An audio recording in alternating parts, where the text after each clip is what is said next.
Station. What is going on, everybody? Welcome to One Collection Down and welcome to Horrorfest 2025. I am your host, Fable, and tonight we've got a great classic 80s horror movie to talk about.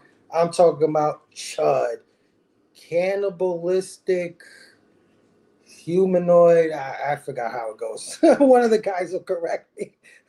Hope everybody's having a great night tonight. Of course, I'm always joined by an awesome panel. So let's bring them out. Let's get this party started. Let's talk about C.H.U.D. First up, I got my brother, Gary B., the casual comic guy. Good evening, cannibalistic humanoid underground dwellers. There you go. Thank you. I'm old. I'm sorry. I remember that from a kid. Oh, thank you. Thanks for embarrassing me like that, man, Gary.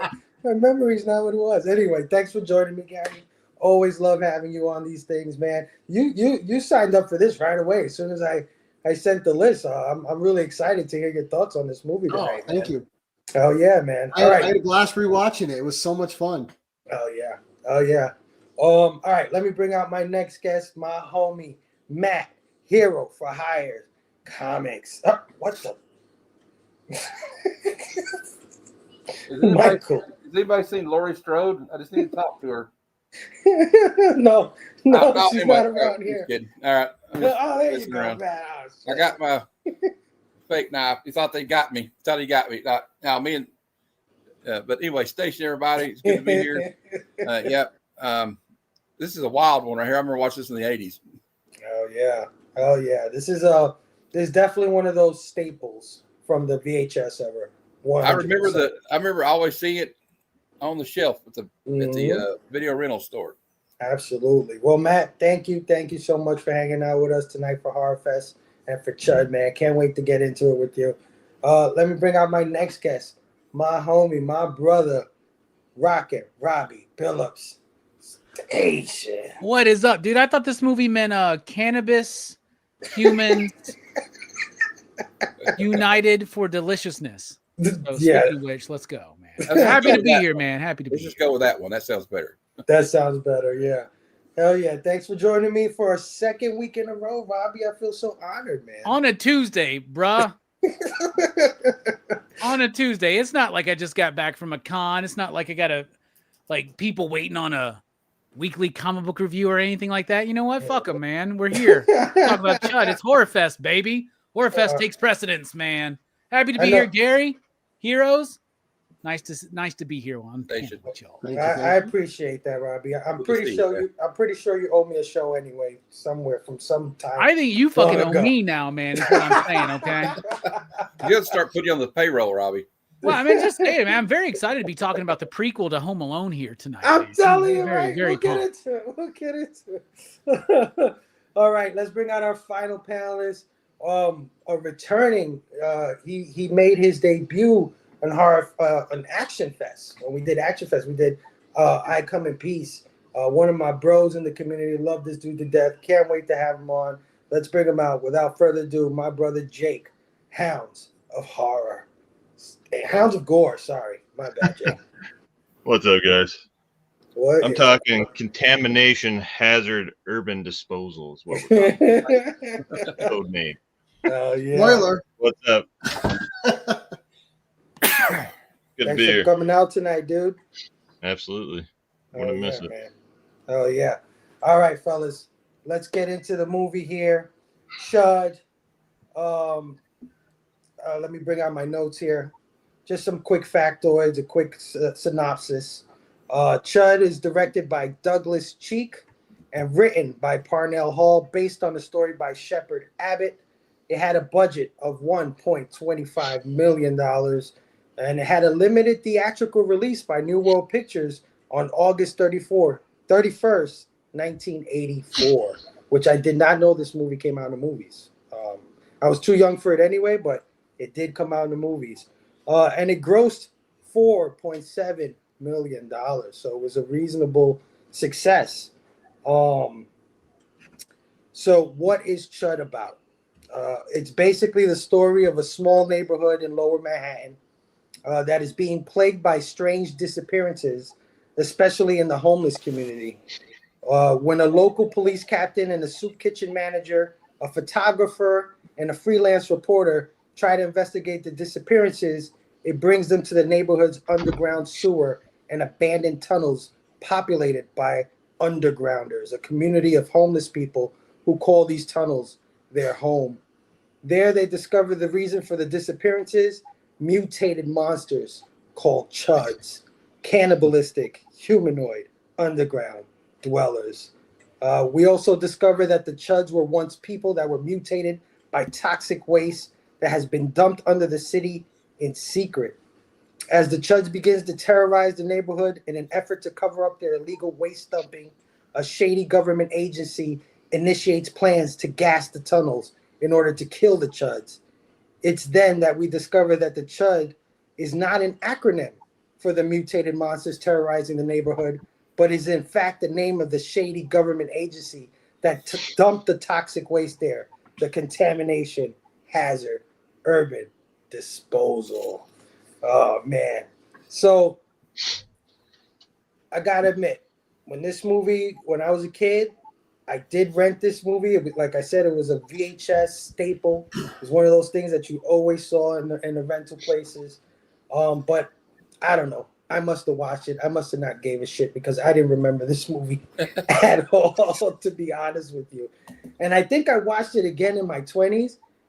And again, I just didn't give a shit. I don't think I even finished it or whatever. You know what I mean? I just didn't watch it, or I didn't give it the fair shake that I should have gave it. And then when Horrorfest came around, I was talking to Two Gun Pedro. Shout out Two Gun Pedro. He helped me put this list together. He suggested CHUD. And I was like, oh, CHUD? Isn't that like fucking Ghoulies or some shit like that? Well, hold on a second. What the fuck is wrong with Ghoulies, man? Come on, man. Ghoulies is entertainment. Ghoulies 2 is the shit, dude. I don't give a shit, man. Ghoulies 2 is better than Ghoulies 1. But, you know, Ghoulies is fucking dumb. You know what I'm saying? Like, Ghoulies is, but Ghoulies 2 is the shit, man. I'm just going to say that, man. So I'm like, oh, this is probably like Ghoulies or some shit like that. Anyway, I said, you know what? I call myself a horror nerd. You know what I mean? I'm a big fan of this genre. So I said, I owe it to myself to at least watch CHUD and give it the fair shake that I've never given it my entire life. So I finally sat down, watched this thing over the weekend, and I got to tell you guys, I absolutely loved it. I think this movie is a lot better than it has any right being. I think it's way smarter than Ghoulies, to be honest with you. I won't argue that one, Fable. Yeah, I think it has some really cool themes in it. I think it's well done, well directed. It's not anything that's going to blow your mind. It's not the best acted thing in the world, but it's a cool little story, a cool little horror story that I would not mind revisiting from here on out. You know, now anytime somebody says, hey, you want to watch CHUD? I'm like, fuck yeah, let's go watch CHUD. Now, I don't know about CHUD 2. CHUD the Bud. Bud the CHUD? Bud the CHUD, bro. That's next year, Fable. You're locked in now, man. You got to do it. But that's the sequel to that's a wild ride. That's a wild ride. Yeah, no, I think this movie is a lot smarter than it has any business being. I think it has a few themes going on, and it actually gives me a lot of, I wouldn't say nostalgia because I was really young in this period of time in New York, but I remember this kind of neighborhood or this kind of feel that this movie has.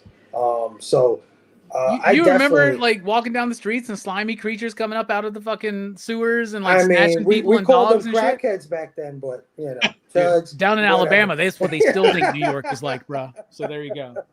Yeah, but everybody in Kentucky thinks New York is like Taxi Driver. So Robert De Niro just killing people.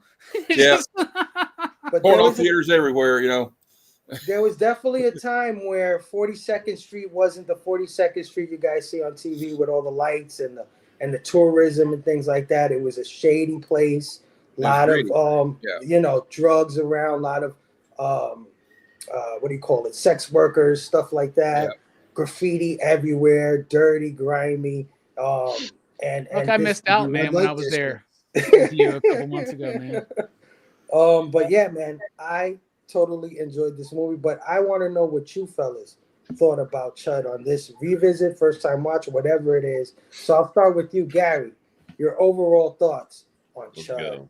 My overall thoughts. Well, first, this is from the golden era of VHS horror. When you were looking, I was 14.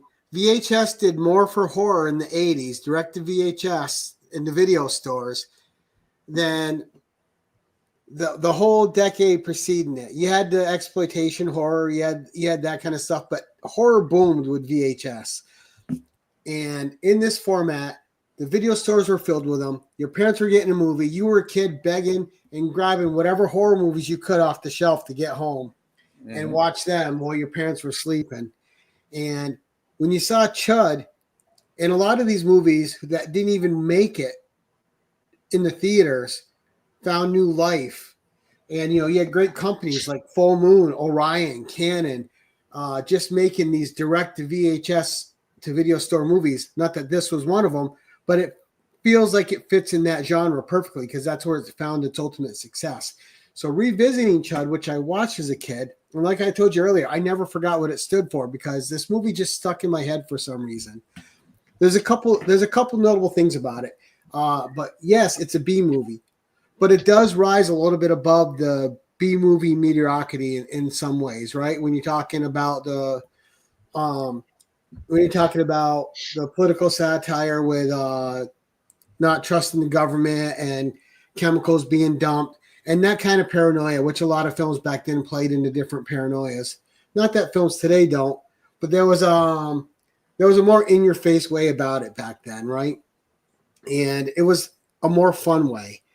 But at its heart, when you're 14 years old and you're taking this home, you're watching it because it's a creature flick. And you want to see people die by creatures. The movie opens, the one girl gets dragged down, you're waiting for it because you know what you're getting into when you took this home from the VHS store. And it's off. You get to see a serious Daniel Stern, which I liked, who looked like he didn't take a shower the whole movie.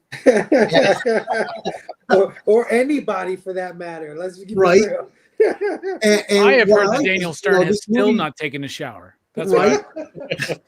But you're watching these guys, and you don't like Bosch at first. You don't like Daniel Stern's character. They're both kind of dicks at the beginning, right? The photographer is definitely a dick at the beginning. You don't like him at all. He's being a complete ass to his girlfriend, who was she was acting in this. She was modeling at the time too, Kim Grice. But about a quarter of the way into the movie, they all take a turn, and you start rooting for all of these characters that you thought were jerks at the beginning.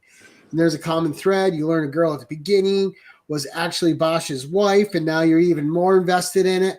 And that's when the bonding starts happening between the Reverend and he was only that in name, I think, and like not a real Reverend, but the Reverend and Bosch and Daniel Stern's character. And the reporter, the news guy, he's not really in it too much. He's mostly there just to drag the photographer down into the mess with him and get him embroiled in it. So he's kind of a MacGuffin character to move the photographer's plot along. But the thing is what I liked about it is a little bit of what you said. It had more to say than just horror. You could enjoy this completely as a B movie watch. You can enjoy this as a little bit of a movie that had a little bit of something that it wanted to say from the people who wrote it and directed it. So it works on a couple different levels. You have what I thought were above average performances for a B-level movie. Mm-hmm. You had a setting where basically you could call them NPCs like of the movie, like the ancillary characters, the homeless ones, where you went down, you saw them through the photographer's eyes, and you actually felt for their peril and their life being in danger. You felt for them through the Reverend, and then when the shit starts going down, and they all start coming together, it was just great. They're working as a team. All of a sudden, they're fighting against the government. That one shady guy, of course. The other two are trying to cover up until things get more serious. Ultimately he's gonna get it. You're hoping he's gonna get it from a C.H.U.D, but he does it. He gets it even in an even better way. And of course, 1980s explosion death, so you can't go there. With a reverend that picks up a gun and has a dead eye shot right on the target. Oh, yeah. I think my one complaint for this movie would be I think we needed more chuds in it. Yeah. For a creature movie, you didn't get a lot of creature. I agree. It was more about the government side of it, which you don't catch when you're a kid. You're just waiting for monsters. Yeah. Yeah, I'm not caring about the political statement at that point. I just want to see more chuds. But when you did see them, they were cool, and you thought the photographer's wife was going to die. One of the funniest, best moments is they weren't kind of dogs in the 80s, right? Like in The Thing, they're shooting at the dog. The dog becomes the monster. In this movie, you just find a dog hanging down in the underground, and the model walks into it, and but it had a few cool surprise horror scenes. Especially when you thought the reporter was going to be around longer, and then he's just instantly off by a chud. And the photographer that's protesting the gun instantly picks it up, and he's instant friends with that gun after that. Yeah, absolutely.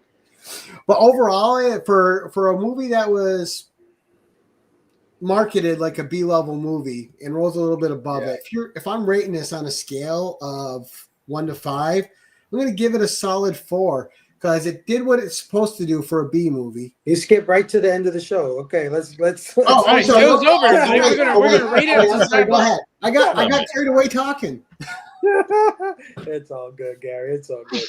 I love that point that you make about there not being enough chuds, because I think that's a few people's complaints when it comes to this movie, is that there's not enough chuds. And some people might even say it's a little boring, and I think you guys are correct. Maybe this is why I wrote it off as a child. I didn't think it was boring at all. No, I'm saying when I was a kid, I probably didn't give it the fair shake, because I'm like, where are the monsters? You know what I mean? Where are the deaths? And the Metal Elves collectible statement. I didn't realize till I rewatched it that John Goodman was one of the cops in the diner. Yeah. A skinny John Goodman at that. Yeah. Yeah, it's not just a prequel to Home Alone; it's a prequel to Roseanne as well. There you go. They both went on to get more traumatized. Well, Robbie, I'm still convinced that this was just a layer for the wet bandits to hide their loot. There you right, go. Exactly. Right. You know what I mean? That's why he's like, "Look what I got." There you go. But yeah, I think that it is. I think it builds a lot of suspense, and it like builds the eruption at the end of the film, and I dig it for that.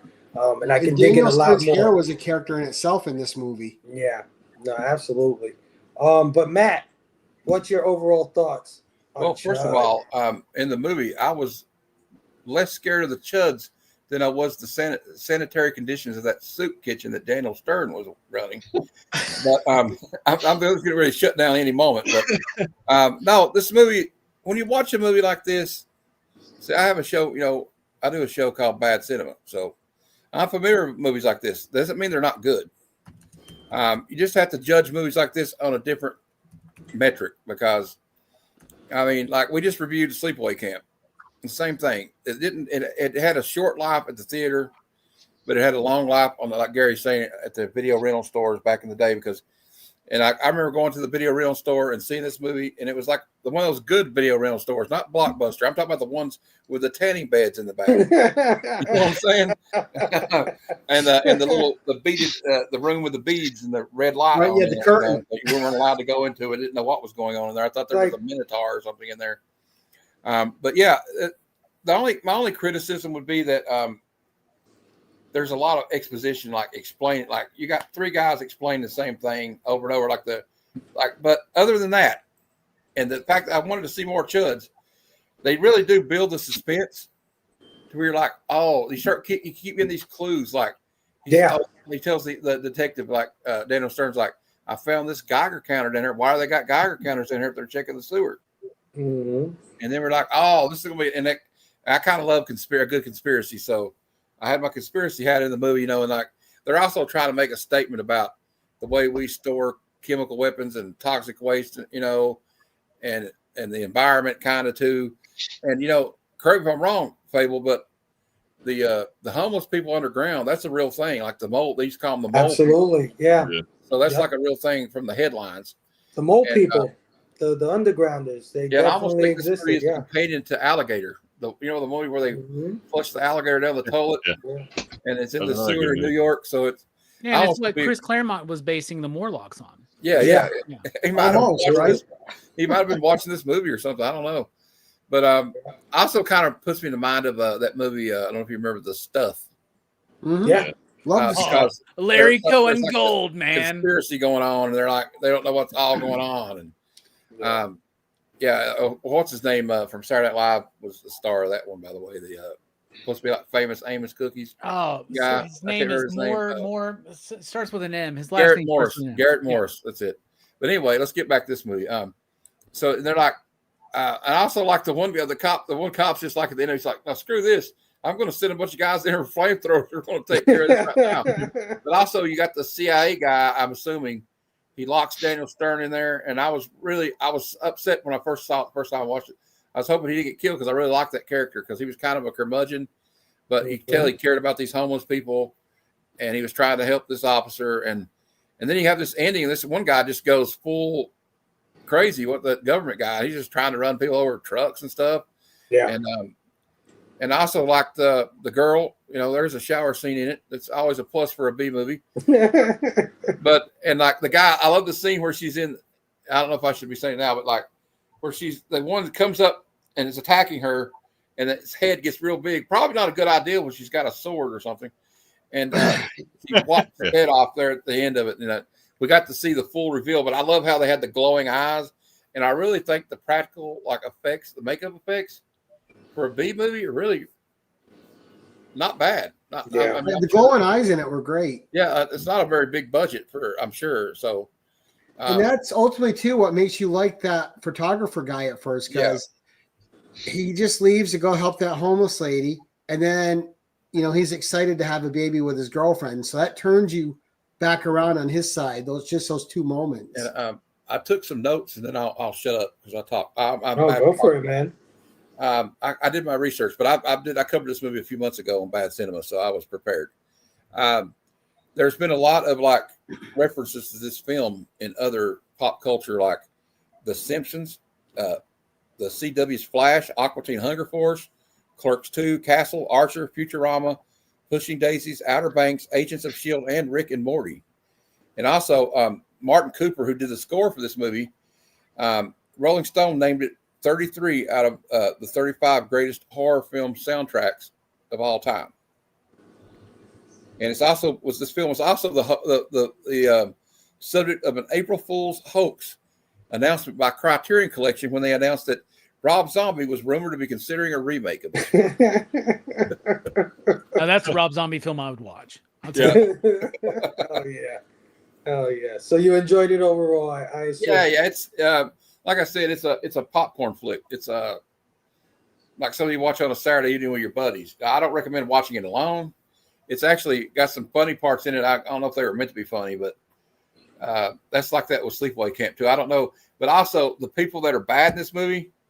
It's like I said this about Sleepaway Camp the other day. You don't really feel bad for them when they get killed. I'm sorry. Oh yeah, brother. Oh yeah, I'm glad you enjoyed it. Yeah, I mean, the homeless epidemic was something. The underground thing was definitely something, and there was a big thing about toxic waste and dumping toxic waste back then. It was a huge thing. I mean, that's how we got movies like Return of the Living Dead, and all these movies kind of address what was going on in those early 80s, the concerns of the environment back then. But Rock and Robbie, overall thoughts on C.H.U.D? Well, first of all, toxic waste was a big concern back then, right? Like, where do we dump this? What's the effect on the environment? What's it going to do to the population? Little did we know that 40 years later, we get Stu from Dr. Doom's fan club as a direct result of toxic waste dumping.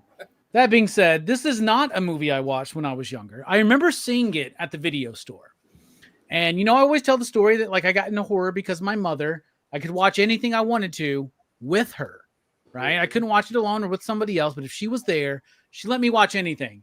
But every time I picked this one up at the video store, she would look at it, and I very, very vividly remember her going, "C.H.U.D? We're not watching a movie called C.H.U.D, right?" She's like, kept thinking it was called C.H.U.D. She's like, "C.H.U.D s are gross. We're not going to watch that movie."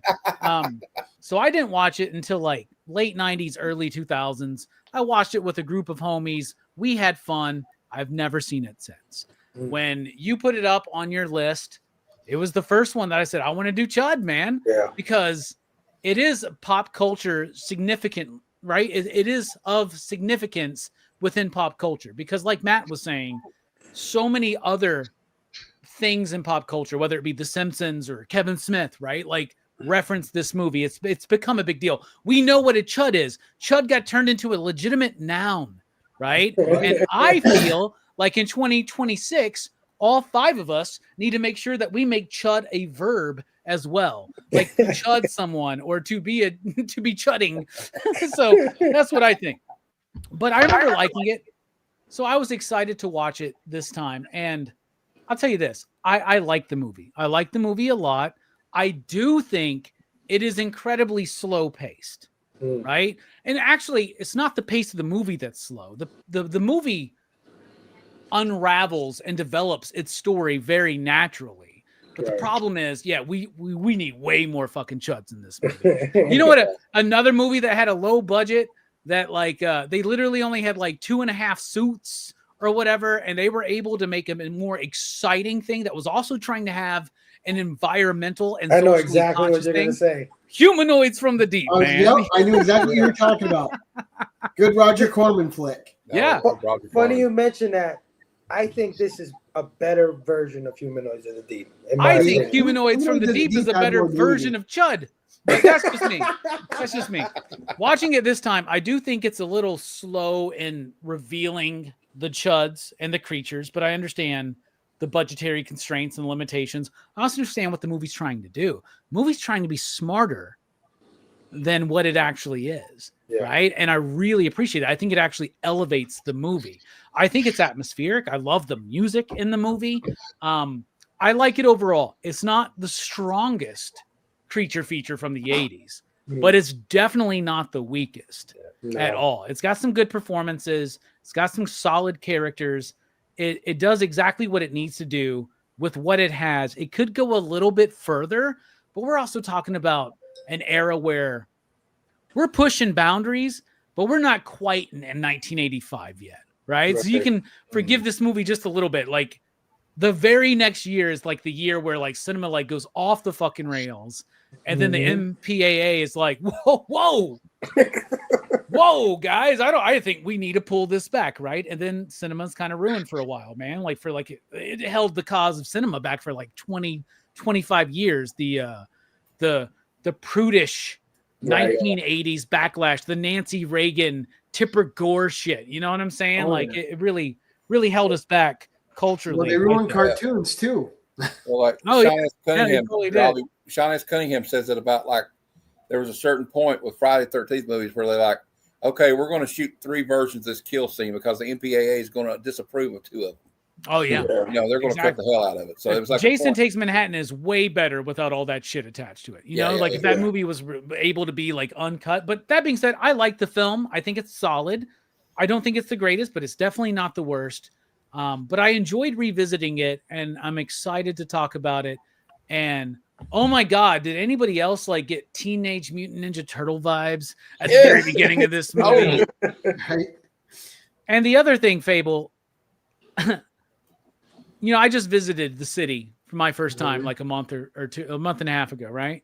Yeah. And when I'm watching this movie, I'm like, man, I got to go back to New York, man. I really, as soon as they hit the subway, I'm like, bruh, I can smell it. I want to go in there. I want to see a homeless bum nude, jacking off. I want to see like a dude on fentanyl, like fucking just leaning over, about to fall onto the fucking train tracks. Like I fucking love it, dude. I love that city. And this movie made me miss that city, even though this is a city that I didn't get to see. I wish I did. I would have loved all the sleazy porn shops on Times Square back in the fucking day. So, no, I like it, man. I like it. Yeah, no, absolutely. Lower Manhattan definitely had a magic that is missing today, or is slightly getting eroded, and you know that this magic existed because all of our comics, all of our Marvel comics, are based on all the neighborhoods of Lower Manhattan, right? Like Hell's Kitchen, Soho, which is the neighborhood this takes place in, which really means south of Houston Street. There's a street called Houston, and this neighborhood is south of it, and that's why they call it Soho. But you got Two Bridges, you got, you know what I mean? There's a Chinatown, Little Italy, and all of these little neighborhoods is a lot of our pop culture, especially in comic books, or at least Marvel comics, comes from Lower Manhattan. And Jack Kirby lived in the Lower East Side, Lower East Side, where I stayed when I was there, bro. I saw all those places. I was even in. I was seriously in the city going, oh, there's a NoHo too. I guess that makes sense. There's so many movies and comics based in Manhattan or in New York City. Yeah, like when I was growing up, that I almost knew more about like New York City than I did Kentucky. Than your own place. Yeah, I mean, like I can see that. they're in the Bowery. That's where CBGB's is at, or something like that. You know, but like all these districts from all these cities, right? Like how many horror movies just had iconic scenes from? Like you take Los Angeles and The Howling at the beginning. No one forgets how The Howling begins. That's just brutal. And LA has its own whole thing too. Absolutely. All these cities, man, they all had their own lore, which added to all these 80s VHS classics. Yeah, absolutely.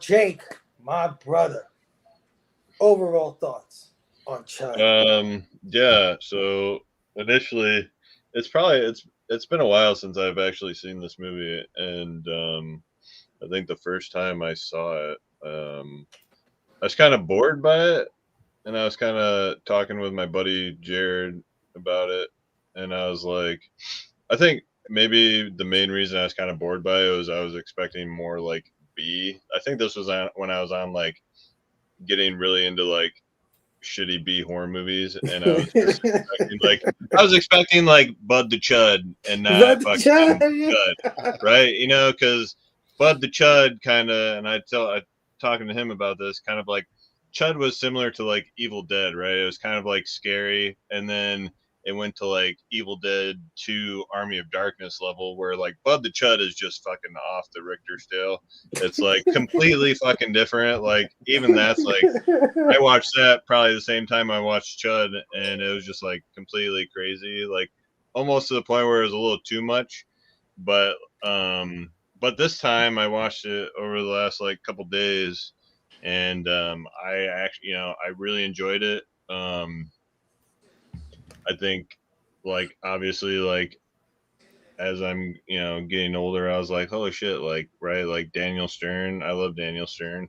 Mm-hmm. And like, I couldn't even remember that he was in it beforehand, and like John Hurd and people like that.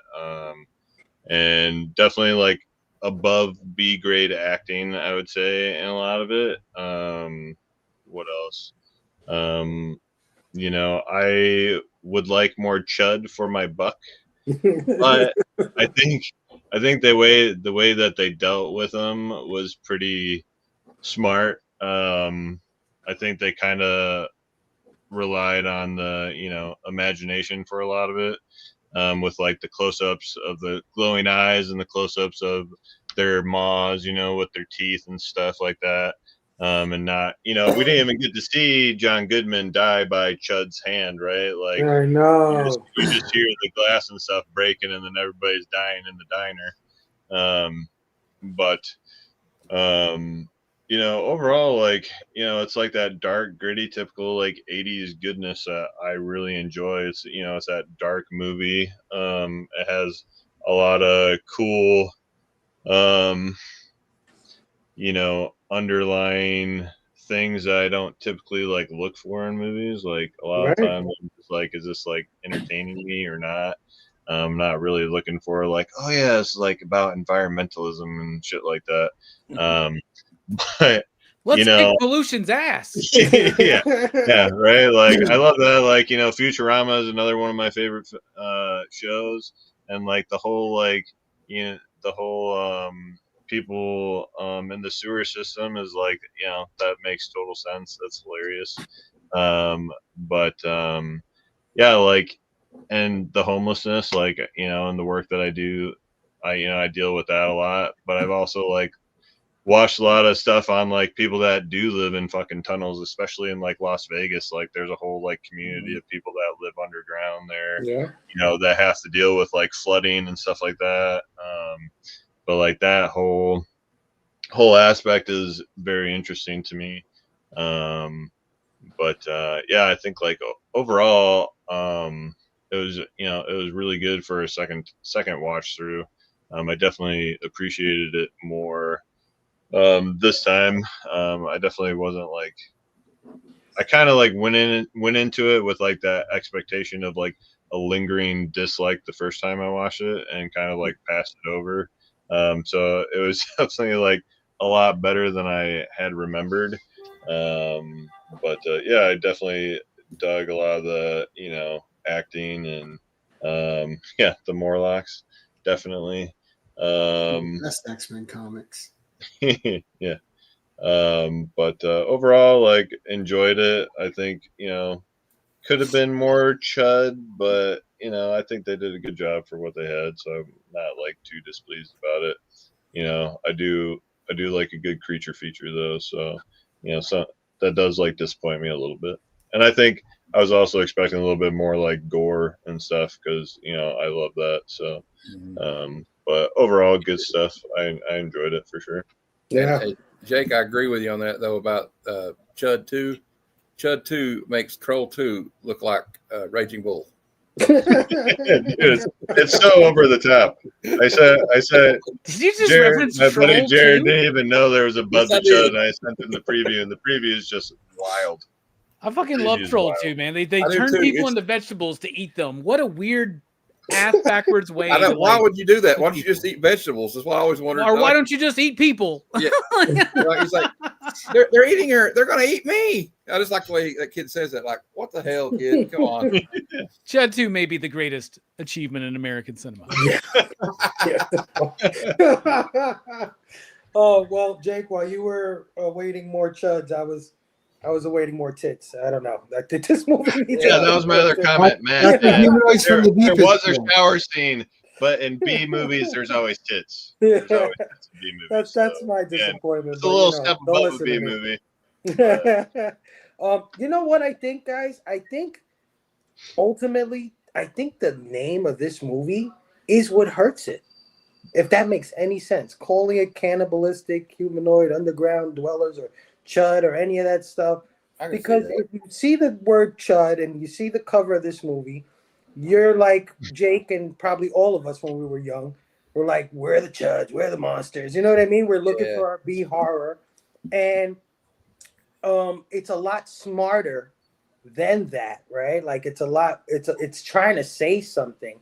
And all the people who would appreciate that are staying away from it because, like, oh, that's a fucking movie about little monsters. I don't want to see that shit. It's a movie about dogs, man. Yeah, you're like Robbie's mom, like, this is about C.H.U.D.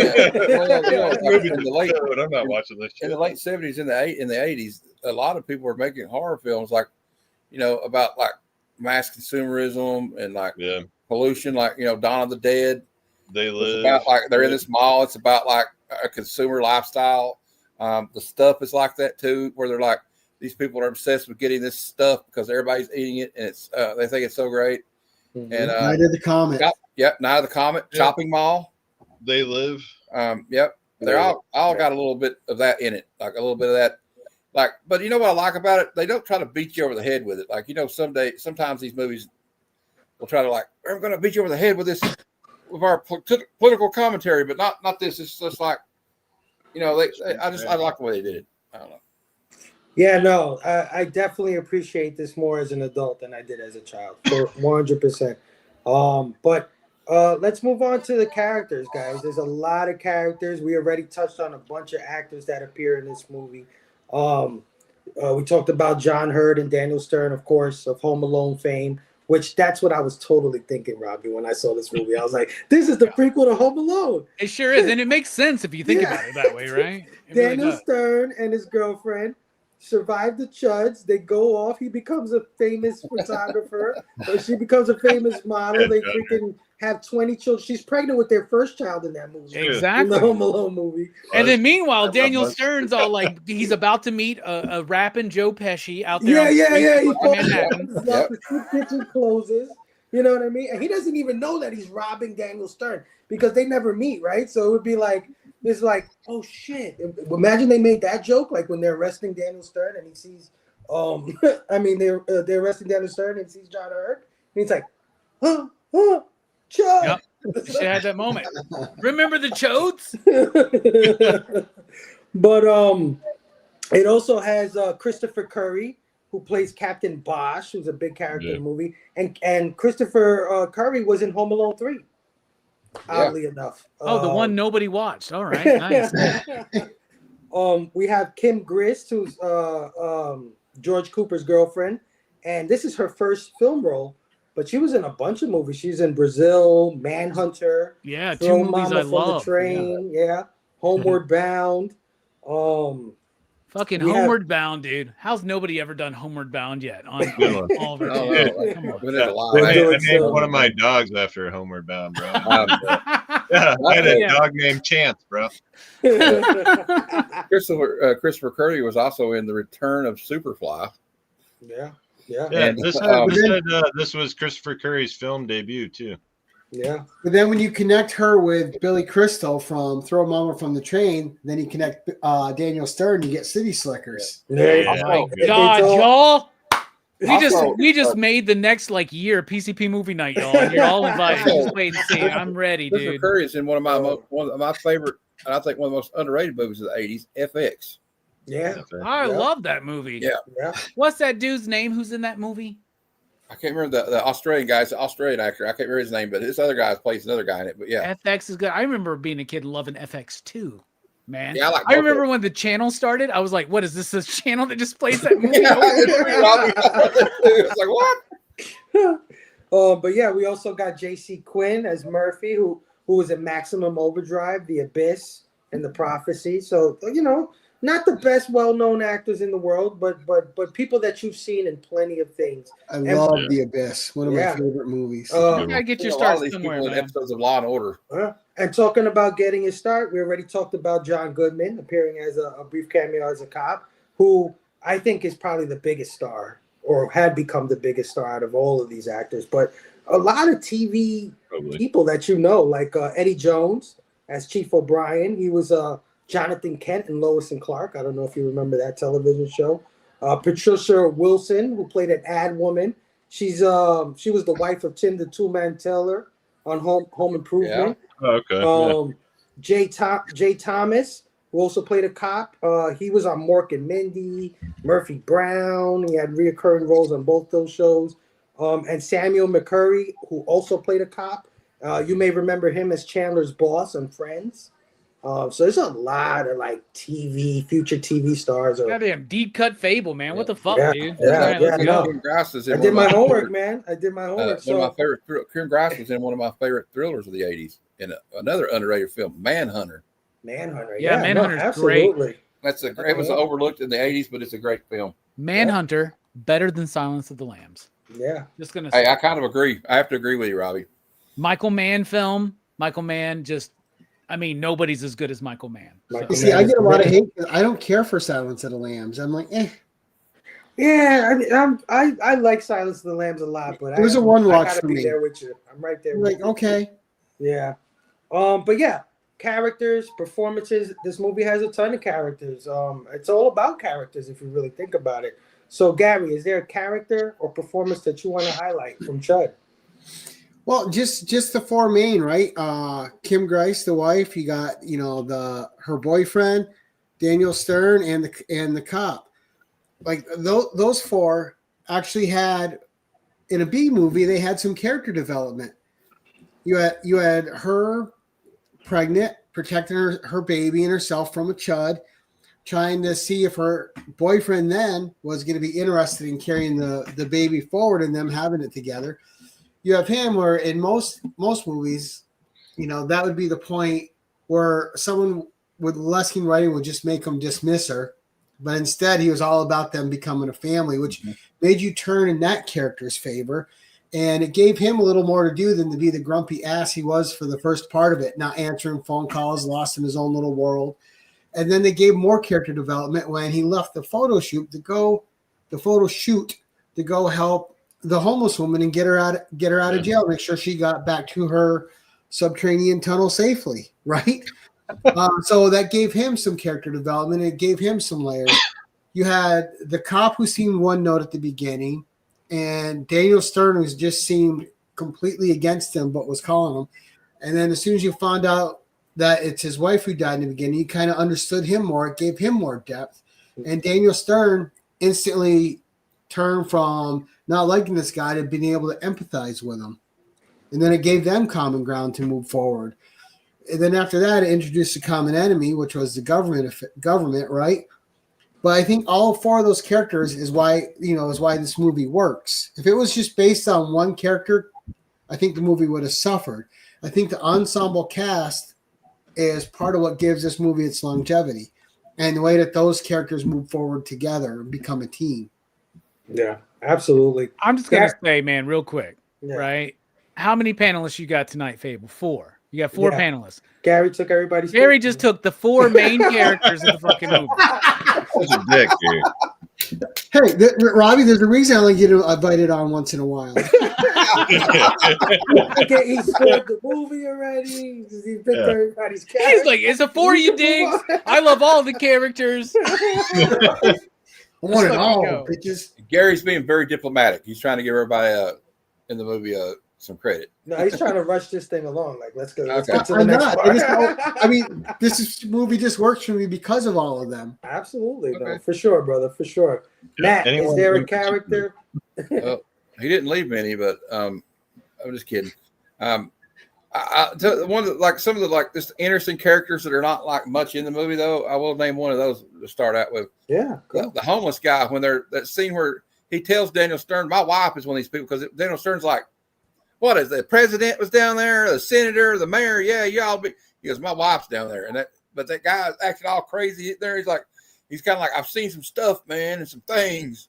And like this guy's been through it, dude. Oh, like, the guy with the knife. Yeah, the I guy. wonder why you brought a knife out. Yeah. I like that guy's guy. coming I like down. that guy. I said I could party with that guy. All right. It might be a little dangerous if we had the knife with him, but also I got to say Daniel Stern. I just like Daniel Stern's character because he does not want to get involved. He kind of, and he's almost like, not that Danny Glover didn't want to get involved with his weapon, but it's kind of like I'm getting too old for this shit. I don't want to do this, but he's worried about these people he takes care of. Yeah. You understand why he's got this attitude towards the police because they don't do nothing to help these people. No. And he was shocked that Bosch even came around. He was like, "Oh, you're here?" Yeah. Like, "Oh shit, dude!" Like, but what's Bosch, going on? Dude, I thought the guy Christopher Curry showed some good acting in that movie. Like when they find his wife, he's really upset about it. And then I can't remember the guy's name, but he always plays a slimy little like executive or something. The guy that tried to kill him at the end. That guy was a good bad guy. His name Like, is just a Gary B, slime the ball. casual comic guy. Right? His But name yeah, is George Martin. His name George was Martin. Wilson I just in love the these movie. characters when the actor's so good at something, it just makes you hate them. Yeah. Or they're so annoying you don't like them, like Crispin Glover and his stupid dance in Friday 13th Part 4. It is a stupid dance, but that's the fucking most entertaining part of that movie to me, man. That's true. Well, the most entertaining part of that movie to me, Robbie, is Judy Aronson skinny dipping. Yeah, that's pretty good too. I have a thing for that girl. All right. All right, Robbie, character performance you want to highlight? I'm gonna go with Christopher Curry. I really like him as the captain, or Captain Bosch, right? Bosch, yeah. So he to me has the most like interesting arc in the movie because he starts as the guy's like, "Hey man," he tells that one cop like, "Stop following this." He's like, "Captain, this is a potential homicide." He's like, "You know what? Case is closed, man. Move on. We got too much going on, right?" Yeah. And you understand that. We've seen so many of these fucking movies, especially from the 70s and the 80s, where the police captain's just like, Jesus Christ. Like, now you really understand Lethal Weapon and how, like, frustrated that captain was. All 4 of these fucking movies. He's just like, oh, no, we can't just, like, spend 8 months on this one case, right? So like I like that because he goes from that to being personally involved in the film. And then there's the element of sacrifice towards the end. So I really like him. But even though Gary already said him, so I like the bag lady. I think the bag lady's great, dude. I just met Angry Grandma. You know her from like the YouTube shit or whatever? Yeah. That's what she reminded me of, man, dude. And I loved it. I thought she was great. I wish we got a C.H.U.D 3 and it was all about her. Let's go. Angry Grandma. Yeah, we need to put Angry Grandma in a movie for sure. 100%. I would watch that. I would watch that. Go fuck yourself, Jason. Did you see that clip? Yeah. That was from Scarefest. That was so fucking That was funny, dude. I was hilarious. losing my shit, man. Because he's all like, you drunk ass bitch. She's like, fuck you, Jason. You motherfucker. It's great, dude. I love it. Hell She was yeah. cool. She was cool. Jake, character or performance you want to highlight, my brother? I initially was gonna choose AJ, Daniel Stern's character. Yeah. I just like him a lot. I relate to him a bit with like the stuff that he does. I think I don't know. Yeah. I just like as soon as I saw him, I was like, oh shit. I was like, it's my guy. But yeah, like You're thinking he looks nothing like Fred Savage. What the hell? I mean, in essence, he's doing social work. You know what I mean, which is pretty cool. He's cares about all these people. I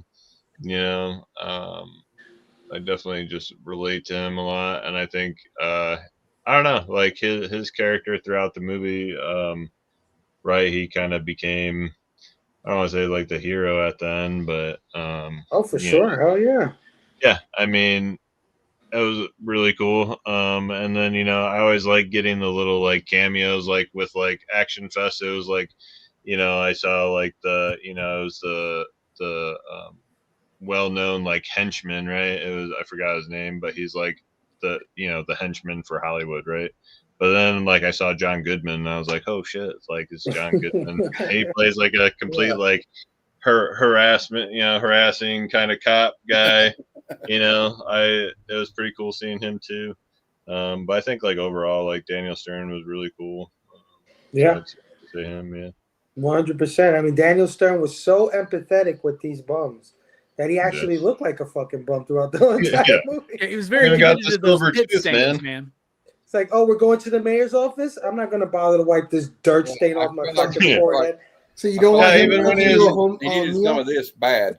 Yeah, even when Matt, why do like, you got deodorant right next to you? I was going to bring it up as a prop. Yeah. He's like, just in case, man. You can't. Deodorant. Even when Daniel Stern was like showing like the pictures to like the government people, he shoved it all into a fucking dirty paper bag at the end and just ran out of the room like, fuck you guys. It's like, that was great. Yeah, he's like, I want to fucking help. They're like, we don't need your help. Yeah, What do you mean? I'll take my shit. You look like a crazy person right now, walking out with all your shit in a paper bag, bro. Oh, shit. Yeah. All right. Oh, you guys took all the great ones. I think I would say Bosch is my favorite character in the movie as well. I think Bosch has the most going on in this film. I think he definitely embodies the fuck, the people I work for are fucking, you know what I mean, like real assholes and shit like that. So I did like Bosch, but it's a toss up for me for the character I would pick. It would either be Kim Grist as Lauren, the girlfriend, right? Because she doesn't do much in the film, but she definitely holds down John Hurd's character. She grounds him in a lot of ways. She's very kind, but at the same time, she has her Ripley moment, which I thought was badass. Right? She pulls out a fucking samurai sword, and she's actually one of the only people in the movie that actually kicks one of these things. Exactly. That's what I was thinking when you said that. So she's awesome, and she George Martin that sink clog too. Yeah. And she's hot. Let's not forget that. And then we got George Martin as Wilson, right? The Gravely agent guy who's trying to cover everything up. He did, he's just got one of those faces. and you want to see him get Yes. his at the end, and he definitely does. So it would be a toss up between them, but probably Kim Griss I would go for my character in this film. All right, guys, let's get into style and structure because we talked a lot about that. We touched on that a little bit too about the New York vibes and you know the way this thing was filmed. Gary, what did you think about the style and structure of this film? I thought it's great. It's its own character in the movie, right? The sets are amazing. There's nothing that when you're watching it in the environments that they put you in that doesn't really feel authentic. Yeah, 100%. So I thought the sets and the atmosphere were really strong, and I'll leave it there because that way Robbie can have something. Oh, fuck you, Gary. I'm just kidding, man. I really like this guy, by the Angry way. Robbie. This Gary guy. I like him. Yeah. Matt, style and structure, man. What did you think? I'm with Gary on the sets. You know, they filmed the movie in Manhattan and New Jersey. The homeless soup kitchen part, I think it's in New Jersey, but it's got that vibe, like, you know, when you think of New York City in the 80s. Yeah. You know, like there's a lot of grit and grime, and like I watched a documentary on Netflix about like the mob in the 70s and early 80s, and what they said, like this place was a different place. It's not the place you're used to now if you go there as a tourist. But also they got that right. But I guess they didn't have to do much because it was filmed in like 84. But they really some great locations, and I also like the way that the plot, like, okay, because you had these one guys, the photographer's got one set of information he's working with. So the detective only got one certain little bit he knows, and then you got Daniel Stern, the guy that runs the soup kitchen, the preacher, the father. He knows something. He always knows these people are going missing, and so does the photographer. And then like when they get together finally get together with it. Although I do think the pacing takes a little too long for them to all meet and get to the same point where like, yeah, we got to, okay, this is okay. We all know what's going on here, but like you always, and also kind of starting out, some of the characters weren't very likable too. Like they should have explained a little bit more, like I think in that, but other than that, that's the only criticism I have of that, and not seeing the chuds enough. But yeah, I think the stylistically is pretty cool. Like I think the practical effects were pretty great on the chuds. Like they got the thing's head gets bigger, or the neck, and you got the glowing eyes, and then like the whole scene where she's trapped in that apartment, it's coming through the door. It's great. The thing with the drain is really great, and then she goes into the photography room or whatever, developing room, and she pours those chemicals on it, and it's crazy, man. And like also the scene with the guys, all the NYPD officers with the flamethrowers, and they just keep. I got a vibe from that was like Alien or something. Like for sure. Pick them all off, like they don't know what to do. 100%. And also a kind of little element with the like instead of like the motion tracker, they had like the Geiger counter. So you had this other plot point with the Geiger counter. Yeah, no, like James Cameron was a fan. About to pop off. Yeah, you knew something was about to pop off. You know? And I kind of like the creepy guy with the CIA guy, because I'm kind of a conspiracy theory guy. Not crazy. I'm not like when people believe all, but I mean I like getting into that kind of stuff. Even if it's not real, I don't know. And so like, and then you're watching the movie, it's and that's the last thing I'll say. It's believable, because when I'm watching, I'm like, I would believe the government would do some shit like this. Absolutely. Because my favorite saying is I love my country, but I don't trust my government. Yeah. And that's the one thing you can learn from this movie, I think, that if you didn't already know it already. But that's all I got to say about it. Oh yeah. Rocket Robbie, style and structure, what do you think? Well, I love what Gary said. He said that the style of the movie was very authentic, right? And it is. Like, I watched this movie and I was like, I want to go back to New York, right? And yeah, I wasn't there in the 80s. I didn't see it in the pre-Giuliani days before everything kind of got cleaned up and polished and shit like that. But the movie feels authentically New York. It feels like it's in that city, right? And that's something I got to pick up on, especially having visited your fine city recently, right? So I think the style of it looks great, man. It's atmospheric, it's tonally sound, the use of shadow, the use of blacks, the use of like the sewers and the subway and the streets, everything works, right?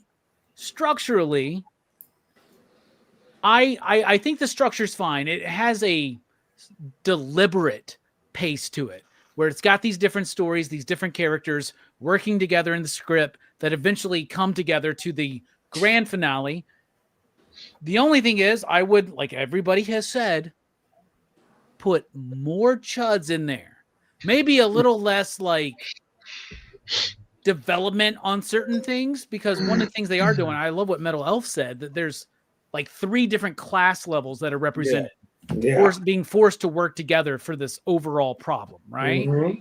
So you can still deal with that, but in a different way, and have more room for more chuds, more attacks, more special effects. The special effects that we got were fine.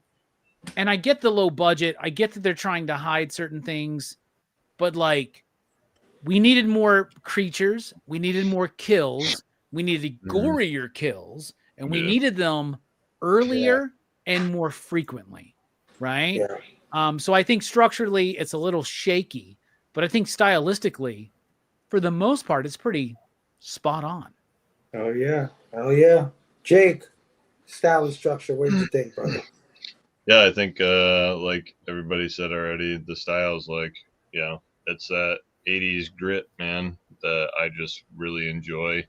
It's dark, it's gritty. I would know no different than, you know, that's what it would look like at that point in time. It makes it feel real.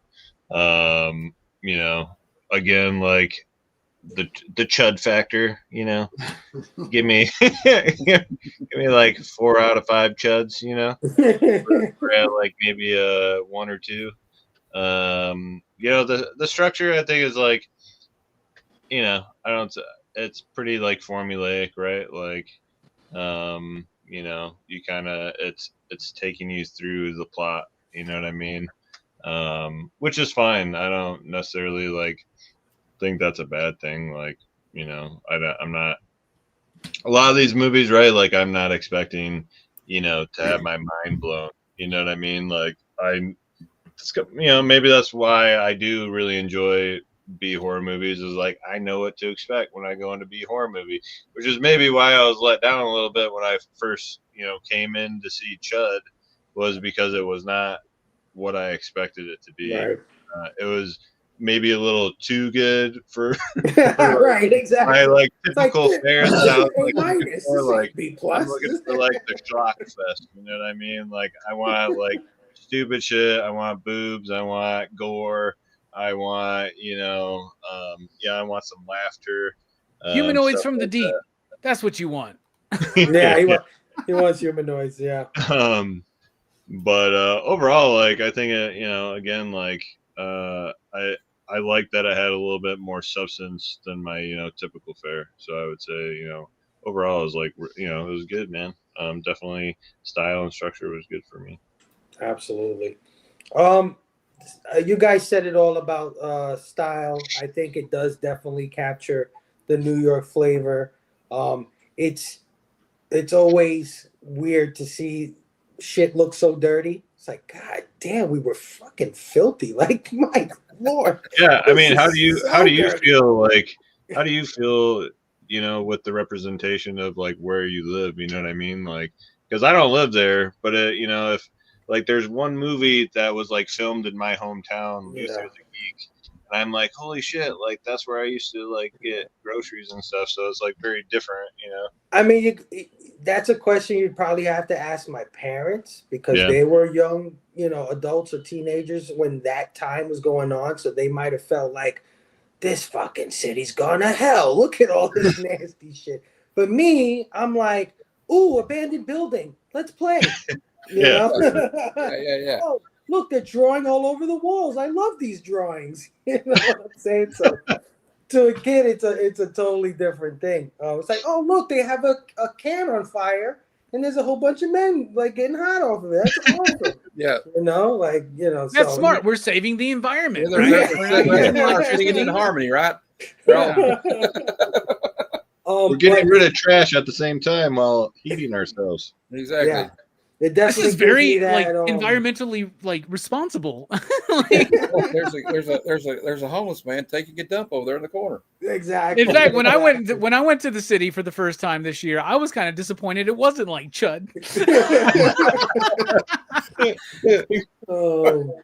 Yeah, I was looking at that soup kitchen like shit. I don't think even bums would eat there. The fuck, that shit's disgusting. But yeah, it definitely has a nostalgia factor for me. It also has a cool factor for me because as a kid I loved to explore, and even though it's filthy down there, I would love to explore those tunnels, man, and seeing all the cool shit that these people were like these underground caverns that are now closed off that used to be train stations or whatever they fucking were back in the days. Like, And I can't be the only kid that like adventured through like drainage tunnels and sewers and shit like that, right? Like, that's what when I'm you're a saying. kid, you like, explored anything you saw. yeah, absolutely. Don't give me back in our day when the kids still went TMNT outside. cartoon in 1987 and not expect me to go into my sewer, man. Like that's Yeah, what's gonna happen. For sure. So I like that. The only thing I would say with the style is that the chuds do look cool from like the face up, like the neck up. They look cool. Far away. But That's where the budget was. Right, but some I think they minimized it because they knew that the tension that they were building or the story that they were trying to tell kind of got let down when you see a rubber hand coming and lifting a sewer cap and it looks like an obvious glove and shit like that. Like their nails were bending, like rubber gloves. And I was like, I think too, though, Fable, is they had to look like they could have realistically evolved from homeless people, so you couldn't have them get too loud looking either. Yeah, no, for sure. Structure-wise, I actually enjoy the structure a lot. I like how this movie comes together. Like, you know what I mean? We meet the photographer, we meet Bosch, we meet all these characters, and then we're like, oh shit, they all connect. Yeah. Like, you know what I mean? The photography knows the bag lady who just got arrested by Bosch. Murphy knows Bosch, but then he gets linked up with the photographer because the photographer took pictures of the homeless people for a book that he did. And they all live in this same, I don't know how many block radius of Soho. And it's like, again, Metal Alpha made a great point, the 3 different class perspectives. It's all these different people of different levels, but all living in the same neighborhood in a sort of symbiotic relationship that not even they're aware of, kind of, right? Like, so I kind of like that aspect. And if I was a kid, I would agree with you 100%. I need more chuds. I need more viscera. I need more gore. I need more attacks. But at the same time, sometimes less is more. And I think in this movie, it kind of works for it a little bit because of the buildup that we get. And then we get this eruption, and the chuds do come out, and they do kick a lot of ass. I mean, we don't see a lot of it, but I still felt the buildup at the end, the explosion of shit going on, where the whole city is like, what the fuck is going on? This diner is all fucked up. Yeah. They could have had a situation like they did with Jaws. Remember, like the shark just didn't work for them, so they had to show less of it. So maybe they couldn't spend enough on the whole Chud suit that they just said, well, let's just make it like more mysterious. I don't know. Could have been the same mentality. Yeah, so but I could understand where somebody says maybe it's boring, maybe it needs more chuds. Yeah. I get that argument. I would definitely feel that way back in the days, but I kind of enjoyed it for what it was now. All right, let's get to the music real quick. The music is one of the things that most people, when they say positive things about this movie, that's one of the big positives that most reviewers or people have said about this movie is the music. Now, the music, interestingly enough, is done by 2 guys who really haven't done a lot of music in movies. They're 2 dudes, one named Martin Cooper, another one named David Hughes, and they're basically these guys that are in this like band. So I don't know how they got contracted to do this movie, but they did the movie. David Hughes, the only thing that he really has under his belt of name is Lock, Stock, and Two Barrels. He did the soundtrack for that film, but other than that, these guys really don't have a lot of credit. But I enjoyed the music. I don't think the music is a huge part of this movie, but when it comes on, it has that cool like 80s synth. You know what I mean? Dark shit that I kind of love from like John Carpenter and stuff like that. Yeah. So I think it's one of the cooler parts of this movie, even though it's sparsely used. But Gary, what did you think about the music in this movie? So for the music, that's probably the thing I noticed least about the movie, and that's a positive. A lot of times when you go to rewatch one of these older movies, sometimes the music is so glaringly bad that it makes it rough to start enjoying it. This movie, I didn't notice the music at all, honestly, which means it did its job. It didn't take me out of a scene, but it led me into the scenes, and it swept me along as it should. So that means it's a credit to the script, credit to the sets, and a credit to the music. If the music doesn't take me out of it, then it's doing what it should do. Yeah, I hear you. Yep. I always say that myself. I say music is only, to me, noticeable for two reasons. It's either really fucking good or it's really fucking bad. Other than that, if you don't really notice it too much, then it did its job. I agree with that. I agree with that 100%. But Matt, any thoughts on the music? I like the soundtrack. I'm kind of different like that. I noticed it a lot, like with like Halloween or Return of the Living Dead, Sleepaway Camp, any of those movies. Like if Friday 13th, any of the Friday 13th, just like if you got a good score, it can. Like Gary's right though, it can take away from it if it's bad. Yeah. But if you have something that can build tension, like I'm sorry, I've watched all the Friday 13 movies this week, so I keep referencing them. But just the way, like, just an example, Friday 13th, just the way that kind of tension just keeps building with that music. It's just like, oh my God, is Alice going to get out of this? And like the same thing with this, there's a certain point, like when I like the music when they run into the Chuds the first time, and like I said earlier, the soundtrack was voted 35 best horror soundtracks of all time by Rolling Stone. I mean, it's Rolling Stone, so you can take it for what it's worth. But Robbie, I think Robbie liked that one. But yeah, like, it's not like it's Spin Magazine or something. It's not like it's exactly. But I liked it overall. I just thought it was pretty good. It kept the plot going wrong. It didn't destroy the movie. Like I've seen some like that just totally take you out of the movie, or it's just distracting, and it didn't do that. So Shiver of the Vampires. That movie has some boobage, though. I'll tell you that. Oh, so anybody else we'll try to make up for it with that. Yeah, Chud should have went over to that set and borrowed some of those boobs and brought it over to the others. But Robbie, what'd you think of the music in this one? Oh, I think the music's one of my favorite parts of the film, right? I looked up the composer and like I don't know shit else that they did. There's two of them, right? Yeah. And in fact, like I think the producer and the director didn't do any more feature films after this movie. Right, the director doesn't have anything else. Yeah. Yeah, and so like, you know, the Horror Geek, which is a YouTube channel I really, really like. He does this show called Sick Flicks, and he did an episode on this, and he's so funny. Y'all should watch it. It's awesome. Yeah, boobage, Phil. Yeah, it's good. Boobage is necessary.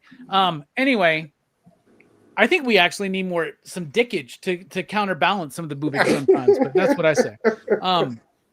I really like the music in this movie. In fact, so like Gary, you're right. Like when you don't notice the music because it's not distracting and it's not too good, right? It's not even like that it's too good. Like for instance, a movie like Argento Suspiria, right? Or John Carpenter's Halloween, the music becomes a character. And that's why you notice it, right? But like in a movie like this, which is how the average, like typical solid score should go, is you don't notice it unless you're trying to notice it, right? Yeah. Or you check it out after the fact. And a big thing to me, I love cinematic music. I love like movie scores. I love horror movie scores in particular. I can listen to them. There's a few I can listen to. My favorite definitely being John Harrison's Day of the Dead, Goblin, on Suspiria, and John Carpenter on anything that he does, right? But like on this one, like with those ones, you can listen to it on its own, and even if you didn't remember it from the movie, it evokes the movie back to you, right? Yeah. And I think listening to the score of this movie paints a different picture. It really does lean into the theme and the setting and the atmosphere, maybe more so than the actual film itself does. The music does it perfectly. Yeah. And for 1984, using some synths, using some like other like real instruments, like making it work, but making it also feel distinctive and at its own time, at its own pace, iconic and thematically relevant, to me, is the best part of the film. Absolutely. 100% agree, brother. Jake, any thoughts on the music in this one? I'm with Gary, man. I didn't even really notice the music. It just, it builds up when it needs to build up. And the rest of the time, it can be silent.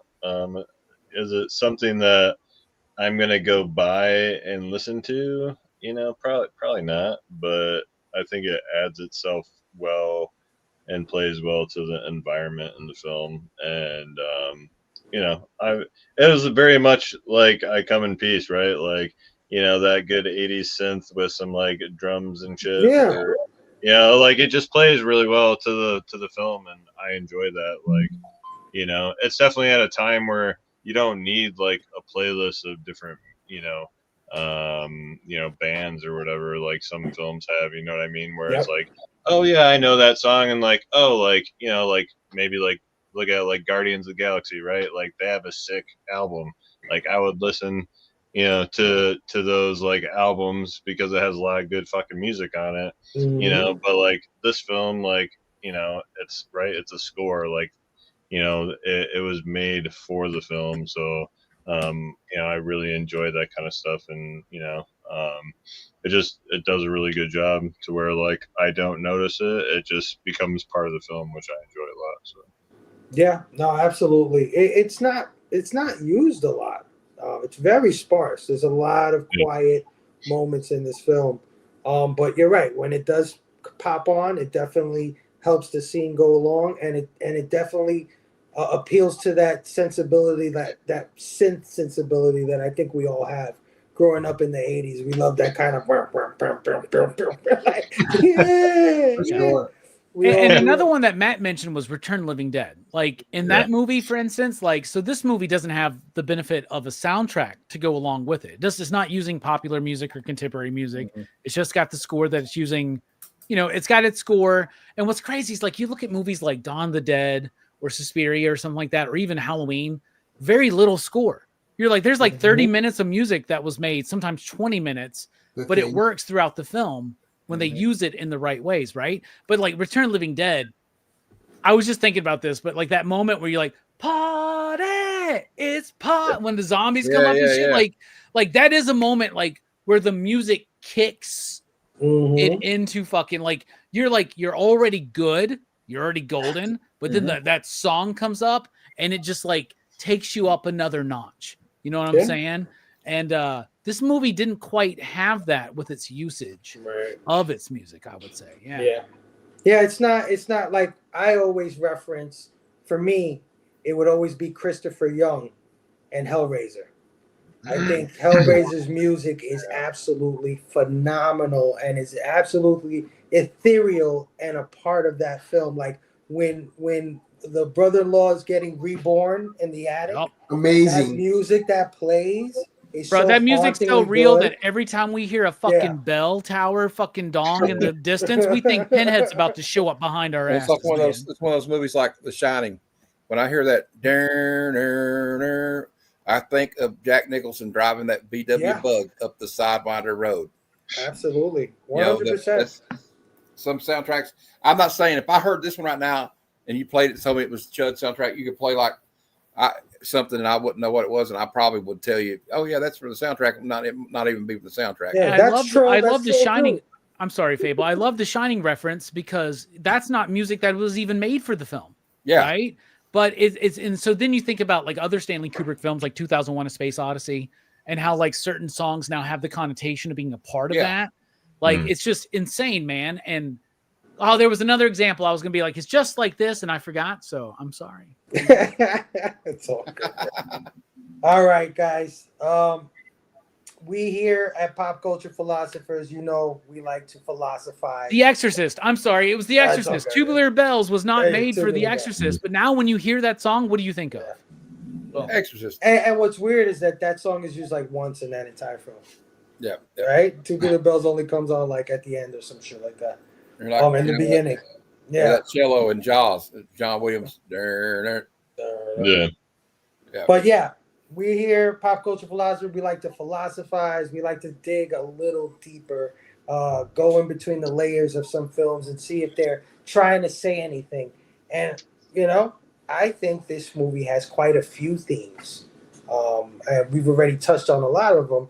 But, Gary, what do you think that C.H.U.D is saying? Or what does it say to you? Well, you know, when you watch it a second time, like we all said, there's things you notice. And so one of the things you do notice, obviously, is don't trust the government theme. Be aware of your environment. Know what's going on around you. You know, when you have the chemical waste and everything down there, you know what's happening in your neighborhood, right? What's really at play.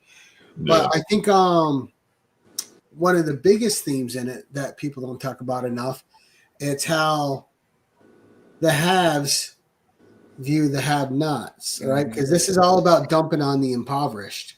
Right. Yeah. All these government people that are doing well, have money, they don't care how anything they're doing affects the people that are less well off than them. They just don't care. They're expendable to them. So I think that's a common theme that's maybe missing this, and one you don't catch when you're a kid, but one you notice when you're older. You know, because in this movie they didn't really call out any races or, you know, any particular race. It was just wealth against poverty. Yeah. And if you happen to fall into poverty, you were going to get dumped on, literally. Literally. Exactly. Well, and there is hardly any people. There's hardly a, any people of color in the movie too, so there's that. But right. like, but it was. I thought that was like a perspective that gets overlooked. Yeah, 100%. Good one, Gary. Hell yeah, man. Matt, what do you think this movie's trying to say, or what does it say to you? One of the things I know, it's like Gary said, was the government thing and the corruption and how we're like the poor people. And I always quote the movie Platoon when Keith David's talking to Charlie Sheen's character, and he says, "How did you get here, Taylor?" He's like, "I volunteered for Vietnam and dropped out of college." He goes, "We got us a crusader here." He goes, "Shit, man. You got to be rich to think like that in the first place." Everybody knows the poor is always getting shit on by the rich. Because he said, "I watched the poor people have to go to fight in Vietnam, and the rich kids get away with it." You know, he's like, "Well, you got to be rich to think like that in the first place, kid." But the other theme is like, and it's the problem nowadays. It's still a problem wherever you go, major cities, even in small towns, homelessness situation. Yeah. People just walk by those people like they're freaking invisible. Right. And like all these people get missing. What does it always happen to, like in the serial killers, like the Green River Killer? How long did he get away with killing all these people because nobody cared about these prostitutes? The people he was killing, yeah. Same thing. It didn't matter until and not to criticize the character because I like the character, but the detective didn't care either until his wife went missing. Until it was his wife. Absolutely, 100%. So it's kind of telling you, like, if you and I've had a friend that worked for the police force in a certain city, and he said, if somebody's coming at you in your home, 911's not going to get there in time, so you better make a plan. So it's the same thing here. Nobody's coming to save you. When it kind of reminds you, what else reminds me of? I'm probably going to get in trouble and get canceled for this, but when we had a few years ago, we had that little situation, right, with the pandemic. Okay. Didn't you kind of feel like we were kind of left for dead? I kind of feel like the people in this movie were left for dead. The poor people, they're kind of left for dead. So this is, I'm not trying to be political. I'm just saying I felt like when I was watching TV, I'm like, oh, we're on our own. This shit's going to be like John Carpenter movie or some shit. Well, it's like them disappearing was the answer to some prayers. Oh yeah, like we'll get rid of these people. They're just a sore on the city anyway. Oh, they're disappearing. Good. And like you have, and for example, not to shit on Los Angeles, but they moved their indigent and homeless people into one little sector, and they try to ignore them. They just try to ignore that neighborhood and just like, well, we'll just put it over here. That's their problem. That's this area's problem. And like you can feel out of this movie, like the real but also these people, like people will, if they anything to survive, people do anything to survive. That's what I think this movie like. And don't trust the government. There you go. Never. There you go. I was talking to I was almost giving as much exposition as the movie did. A little too much. I apologize. You did a great job, Matt. You did a great job. Bobby, what is this movie trying to say? What is it saying to you? Well, first of all, Gary and Matt have already just done it perfectly, right? Like, and that shit was awesome. Like no shit. Like, yeah, don't trust the government. How many 80s movies taught us this? Like, I remember one time making a social media post being like, why are we trusting the government? I thought E.T. told us not to do that. Oh, like, yeah. From the very beginning, E.T., we're all fucking 80s kids, right? Like around here, 80s, 90s kids, right? So like, we remember E.T. Like they wanted to kill that alien. He just wanted to go home, man. You know what I'm saying? And to your COVID thing, man, like, yeah, we were left alone, but at least they were giving us these fucking $1,600 checks and shit like that. You know, I bought me a Castle Grayskull and a Snake Mountain with those fucking checks, man. I'm just gonna tell you that. I did get some cool comic books with it. Yeah, no shit, right? I kind of missed 2020. I kind of missed the pandemic a little bit. No pressure to go out into public environments. Like, Well, I actually got into watching comic book YouTube stuff There you go. because of the pandemic. So my channel started working really good in that time because people were like, like, We're home. and I wanted, like, I started doing more live work because I was just like, let's all hang out and chat. Like, and now honestly, I hang out with my actual, like, my real life homies, like in like my physical in real life homies. I hang out with more here on this fucking space than I do like in physical form now. But anyway, it's the homeless thing, and that's going on. But I want to riff on what Metal Elf and Fable were mentioning, because this is the first time I really thought about this, was the different levels of class, right? And I love what you guys were saying. It wasn't about race. It was about class, because I think that's a big problem that we have, is like race issues can trigger people into certain reactions. And they know that when they say words like abortion or when they say words like affirmative action, when they say these things, they know that they're going to trigger people into different ways, right? And they can manipulate people. Like, the government doesn't give a fuck about us, y'all. The one thing Michael Jackson knew, and I'm not saying Michael Jackson was the greatest of all time, but he is the greatest pop star of all time. So let's just get that out of the fucking way. But like, all I got to say is that they don't really care about us. Michael fucking Jackson said that, man. And this dude, if he decided he wanted to buy a goddamn blue whale, could buy a blue whale and just have one there that afternoon in the fucking 90s, in the 80s. You know what I'm saying? Like, that's ridiculous. I remember one time Steve Harvey being like, the problem with Michael is that he's got giraffe money. And so he's like, what does that mean? He's like, he means if he wants a giraffe, he has a giraffe within an hour. He just owns a giraffe now. What do you do with the giraffe? Do you ride it? Do you feel like, what do you do? I don't know.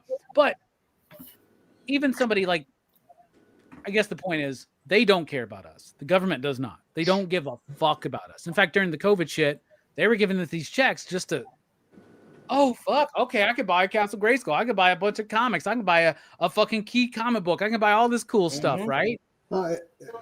It's the bait and switch. Exactly. They're just distracting us, right? And what I love about what Metal Elf and what Fable was saying, so like Metal Elf mentioned the different classes. I distinctly think of 4 right now, like the homeless, actually 5, the homeless and the destitute, and those who are working to get above that. That's what Daniel Stern, I think, is representing, right? Right. He's like the in-between there. And then you've got the blue-collar workers, right? Including the police, right? Because they're not rich. They're not the politicians. Then you've got like the city planners, the city council, the mayors, the commissioners, and all that shit. Then you got a high model and photographer who don't have to deal with any of this. And because of the situation, that was brought about by the disregard of our governmental agencies and our leadership. We now have everybody, just like in COVID, having to deal with the same situation. It shows you the connection, like Fable said, a bunch of different levels of class, same city, same community. And I think that me personally, I think we all need to know, I don't care what your financial level is. I don't care the color of your skin. I don't care who you want to sleep with at night. I don't give a shit about anything. What I give a shit about is this community. And the community, it's us sitting here talking about dumbass movies like C.H.U.D, aka C.H.U.D. Let's go, man. But that's what I think, man. I think this movie is telling us that we need to come together before it's too late. Absolutely. Agree 100%. Great point. Jake, what do you think this movie's trying to say? I think it's trying to say a lot. Yeah, environmentalism, homelessness, don't trust the government, which, right, like, we've been told that for a long time, but we still fucking trust the government. Even COVID showed that we trusted the fucking government, right? But on that note, right, we've also been told not to trust AI in many fucking movies, right? And here we are, like, continuing to pump stuff into AI and artificial intelligence, where like multiple studies have shown that, you know, given the choice, they're going to blackmail the human race and choose, you know, to save themselves, right? But you know, we just never learn apparently. But yeah, I mean, I think, you know, again, like the homelessness thing really, you know, sticks out to me. You know, the whole social work aspect. You know, that's always a problem. It will always continue to be a problem. Right, Matt's talking about people in LA. I lived in California for like 6.5 years, 7 years, and right, like the homeless encampments get cleaned up and then it just moves to another place, and then they stay there as long as they can until they come up and tell them they need to get out, and then that gets cleaned up, and then they keep moving. You know, where like Las Vegas has people living underground, right? But you know, you can also like move out to California and pretty much get paid to be homeless, right? So I mean, there's, you know, a lot of like, you know, I think there's a lot of enabling. There's a lot of also like distraction, and right, like Gary said, you know, bait and switch, right? Like, you know, when shit hits the fan, you give people something to look at, and you know, then we'll focus on that. But it's like, I see that all the time. Like something big happens, people freak out about it for like 3 to 4 months, and then they move on to the next thing. You know what I mean? So I don't know. You know, I do enjoy that it is talking about a lot of stuff. Probably like obviously like multiple things, but I enjoy that part of the movie too. Probably now that I'm older, obviously, but Now that you've gotten over yourself, like I'm like, what's this When you're a movie kid, trying you to tell me other than, you know, like, you know, the shit that I kind of already know. Yeah, when you're a kid, you just want decapitations and boobs. Yeah, exactly. Right. You know, like, it's just the, you know, the AI stuff like today is like the biggest, you know, we're just continuing to do the same stuff over and over again, you know. But like, did we not see Terminator, y'all? yeah, I know. Several times, and trust me, I don't trust AI. But you know, like to piggyback on what Jake and Robbie were saying too about like the government stuff, and what I was saying, I guess too. There's a great quote from Winston Churchill. He said, "You can always count on Americans to do the right thing after they have tried everything else." All right. 100%. And that's off of like 8 hours of scotch and like 8 cigars. Yeah. You know what I'm saying? Like, yeah, I trust it. I agree with everything you guys said. I'm gonna add on to it. You know, somebody said about the different classes, right, represented in the film. We have a big problem, not only today, but in the early 80s, of wealth income inequality. right? And what this causes in society, right? Society's ills is what happens. And I think this film is about you can't bury your mistakes or the ills of society and just think it's going to go away. You can't just tuck it under a rug. You can't just put it under a city. You can't, your toxic waste, your big stupid companies making all these stupid chemicals that are destroying the earth. You can't just fucking hide it. You know what I mean? All the homeless people with the wealth income, you can't just put them underground. You can't just hope they'll disappear, because what happens is that it'll bubble up back to the surface and it'll come back to bite your ass. You know what I mean? And I think that's what the C.H.U.Ds are. Their representation of society's ills coming back to destroy. You know what I mean? The things that tried to keep them buried, that didn't face their problems. And I think that's what this movie is ultimately trying to say. And a lot of movies from this time say that. You know, Return of the Living Dead is one of them. Humanoids from the Deep, as dumb as that fucking movie is, still saying that too. It's the same thing. You have the Native American in that movie, right? How everybody's like prejudiced and bigoted against him, right? Like next time I hang out with Kevin Eastman, I'm going to ask him, man, did you watch C.H.U.D before you and Peter did TMNT #1? Like, are you serious? Like, did you watch it? Like, right? Because I know he's a horror fan, so like, I bet there's an influence there too, man. That's what they did, right? They're like, who, C.H.U.D? Daredevil. Yeah, exactly. Hey, Robbie, I want you to ask him what it was like to be married to Julie Strain. Oh, he said good and bad. That's what he said. He said good and bad. I didn't want to really touch too much on the man's ex-wife. She's no longer with us, but I was just joking because I was. He said good and bad. No, he said good and bad. He said with her as a teen. But I asked him because I knew he had bought a tank. He had fucking tank money. He may not have had giraffe money, but he had tank money. He bought a fucking tank, right? I was like, what'd you do with that tank? He goes, me and my friends played paintball with it, man. It's like, what? That's so funny. When you have tank money, this is what we're talking about here. And then 30 years later, you're talking to Rockin' Robbie at a desk at some fucking con and somewhere in Alabama or Tennessee, and you don't know what the fuck your life has gotten to. So and you know, like I said, it's not only reflective of early 80s culture and society. I think it's reflective. It's still relevant in today's culture, where we have a great disparity between wealth and income. And you see the people pouring into the streets talking about no kings, and you know, you see these CEOs of these big companies being assassinated on the street, and you know what I mean? Just society's ills are coming to bubble up. You can't just disregard people the way they've been disregarding people these past few years. Like Matt said. So yeah, this thing the reason why I enjoyed it so much is because of these things. It's a lot smarter, and I think the fucking cannibalistic humanoid underground dwellers does not do justice.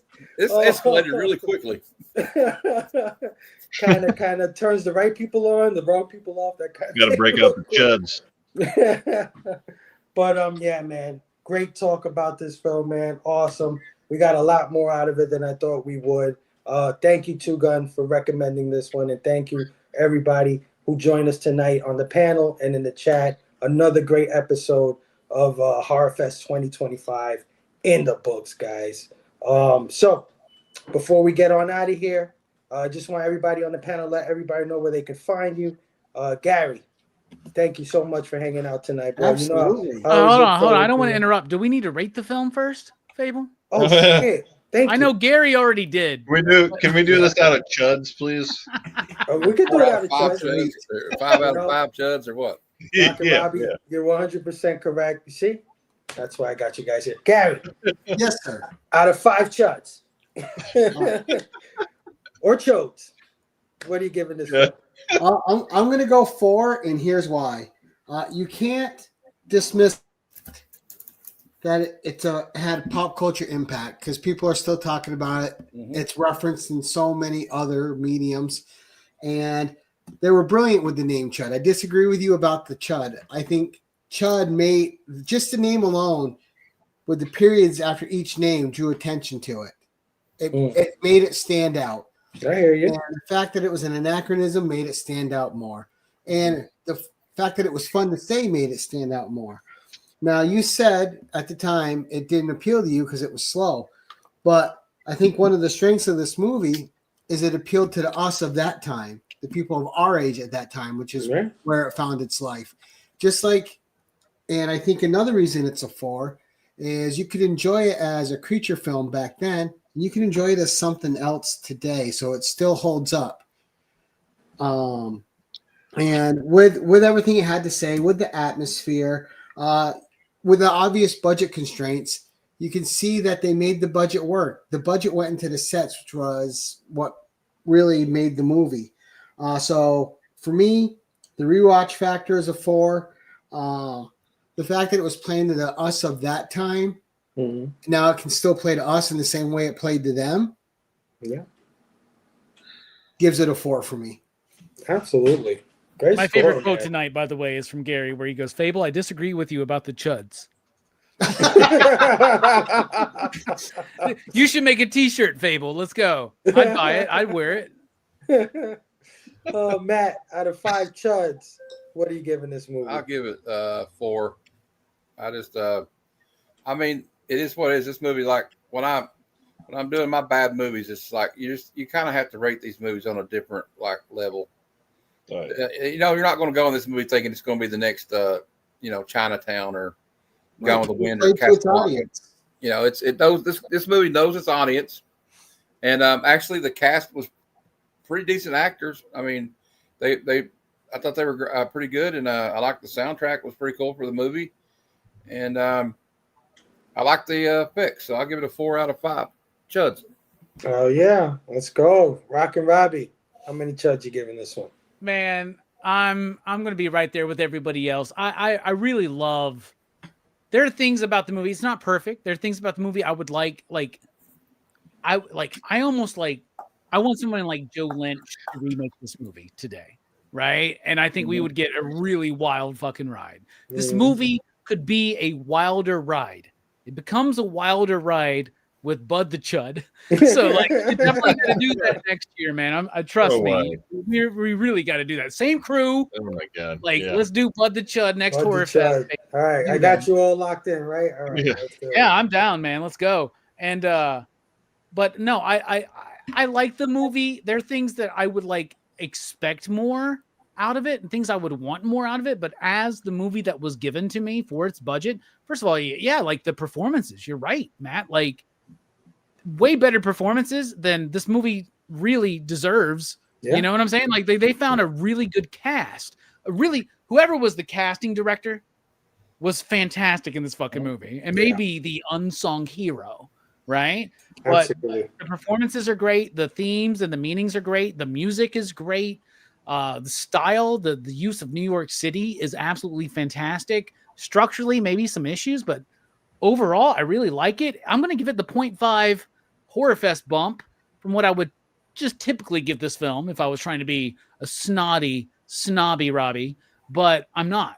And so I'm going to give it a 4, just like you guys. Like okay. I think it's solid and definitely worth it. Now, dude, it's on my Amazon wish list. I will get this movie. Let's go. Hell yeah.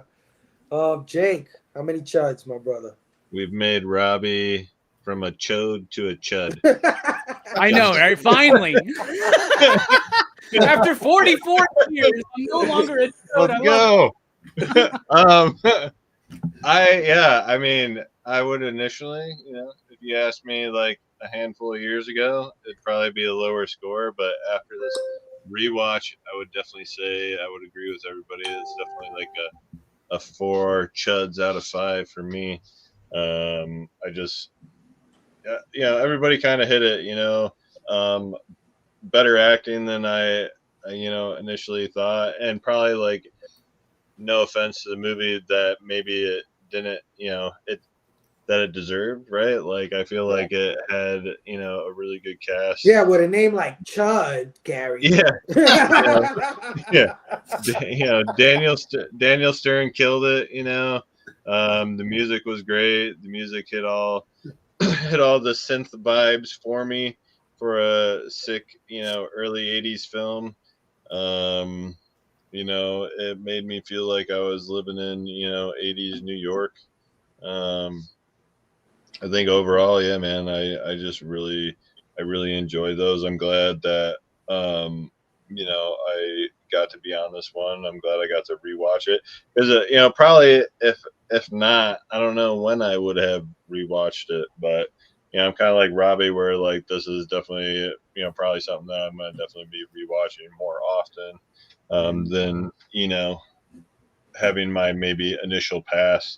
Because as you grow older, right, or as your tastes change, you kind of revisit things in a different perspective. So, 4 out of 5 for me. Oh yeah.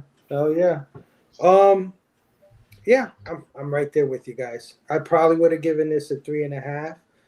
It isn't a perfect film. It's not. There's nothing I can really tell you that's super great and awesome about it. Like, right? Like, special effects are good. They're not the greatest thing in the world. Like, we saw Necronomicon last week, and Necronomicon had some fucking sick effects. Like, if you like prosthetic makeup and all that kind of stuff. It has a typical story with a pretty good structure, but I think I was pleasantly surprised about this film. I think it freaking punches way above its weight. Way above its weight. Like I said, I saw the cover, I saw the name. I'm thinking Ghoulies, man. No offense, Robbie. No offense, okay? But Ghoulies fucking stupid. And maybe that's what but you Ghoulies want. 2 is the shit, Fable, all right? That's all I'm saying. Yeah. And maybe that's what you want when you see these movies. But this is better than it has any right being. So I'll give it the Horrorfest bump, and I'll give it 4 out of 5 chuds. Absolutely, a great watch. And Matt, you got to take this out of bad cinema, my brother. You got to take it out of bad cinema. Sorry, next year we got to put this in good cinema. It still goes in bad cinema. I even put Bloodsport in bad cinema because the acting is just ass. Even Right, Bloodsport. Okay, and also you've been talking about Sleepaway Camp, and that's my girl Felissa. So like, you just got to say that's a brilliant film too. So like, also in my defense, bad cinema is just the title of the show. Yeah, it doesn't mean the movies are necessarily bad. It just means they are what they are. Who came up with the title of the show, we can Matt? enjoy them. Yeah, I did. We could enjoy them. You created the title of the show? Yeah. Interesting. From Chuds to Chuds. Yeah, it's going to happen, man. I like that. Thank you, Jake. I really like that. It kind of goes with my motif because I have another show called Good Cinema. So, but even the cinematography in this movie, it didn't take you out of it. It didn't set the bar high, but it didn't lower it any either. It just got you through the story. It led you right through. Yeah, no, 100%. 100%. Oh, all right. That is the show. Thank you. Gary, before we get on in here, first of all, thank you for joining me. Like I was saying before, always happy to have you on these things. Even though you take all the characters and you rate the movie before we even get to it. You've known me long enough to know I'm an ass. It's your fault for inviting me. You give him first dibs. He's the first one to say about everything. Yeah. Make him last next time. He's the Jelani of this show. I understand now. I get it. Gary has to be on at least one of these things that I do. I know he does things on Tuesdays, but I try to persuade him as much as I can. You're the only person I cancel a Tuesday show for ever. My brother. I love you. Man, Gary. Gary, what do you got going on? All right. So coming up in 2 nights' time, I have Beth Chandler on in the hot seat with the usual suspects, where she just did and has been doing great work on Isolation, the Doug Bratton Kickstarter book, which is amazing, and a great horror book, which is nonlinear and takes place over decades, which is just amazing. All right, and then next week on the 1011, I have James Green, the Shawshank guy, coming on to do his first 1011. Nice. And then on the 29th, we're doing 3 next week. I have John's Comics with Friends coming on to do his Storm edition of the 1011. And then on Thursday, we're doing Sarah, silver-haired Bronze Age babe is coming back on, and she's doing a 10-1-1 on Superman being a jerk covers. There's a lot of those. Oh yeah, Gary. Once again, thank you so much, man. I always love you, and be on the lookout for more invites for these things as we get more into them. So, absolutely, thank you. Matt, my bro, love Matt so much. Matt, what you got coming up? Let the people know. What I not got coming up, but I'll try to give you the Cliff Note version. Thursday, I used to have the Comic Lounge Hangout show, but I'm not doing that because I really want to focus on good cinema this week because I'm doing Halloween month all month. We're almost through it. We just reviewed. Have you thought about doing C.H.U.D? I've already got it planned out. So I've already did. I did C.H.U.D like, was it 4 months ago, Fable? I think. Yeah. I did a review on it 4 months ago. Mm-hmm. But because of Comics Curing Cancer, there will be no Sunday show. I have the Sunday Super Show Extravaganza where we talk about new comic book day previews and stuff. But out of respect to Comics Curing Cancer, I'm going to pre-record that. It'll be at 10 o'clock. But now Thursday night, instead of the Comic Lounge, I'm going to have good cinema at 9 o'clock. Hopefully Fable can be there. We'll be there, my brother. If any of you guys want to be there, we're reviewing Friday the 13th, part 1. There we go. Just let me know. I'll send you the link. It's at 9 p.m. Eastern. And then next week, to end out Halloween month, for Bad Cinema, and you know what? This movie's really not bad because I rewatched it and said, you know what? I've questioned whether I should put it on there, but I'm going through with it. Next week on Bad Cinema, Monday at 7 p.m. Eastern, Trick or Treat. What? That's in Bad Cinema? Yeah. Oh, shit. The Gene Hackman, Ozzy Osbourne one? Yeah. Yeah, that's Bad Cinema, man. But it's Oh, good. okay. It's Okay. good. It's good Bad No, Cinema. I love it. Gene Simmons has got guest stars in it. You got Ozzy Osbourne as a preacher, which is just totally awesome. Yeah. And Tony Fields, the late great Tony Fields, who was a backup dancer in the Michael Jackson Thriller and Beat It videos, is in that movie. Nice. And then Tuesday I have the comic conversations with Mon Comics. So shout out to Mon Comics and for being gracious enough to come on the show.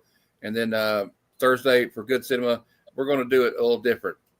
It's going to be at 9 o'clock, and I'm hoping Fable, some of you guys can be there if you want to be on the panel. We got room for 10 people. We're going to be reviewing Halloween Part 1 and 2. So it's just going to be like a super show for that. And then one more thing, and I'll shut up because I have like 5 shows a week. Because this is what I do. I'm disabled, so I have a lot of time on my hands. So this is what I do because I just want to have an excuse to talk about movies. But because of Halloween month, it has caused me to reshuffle my schedule around, and I've decided that, you know what? I want to celebrate Halloween 365 days a year. Oh, snap. So from now on, Good Cinema, instead of being on Friday, will be on Wednesday nights at 9 o'clock.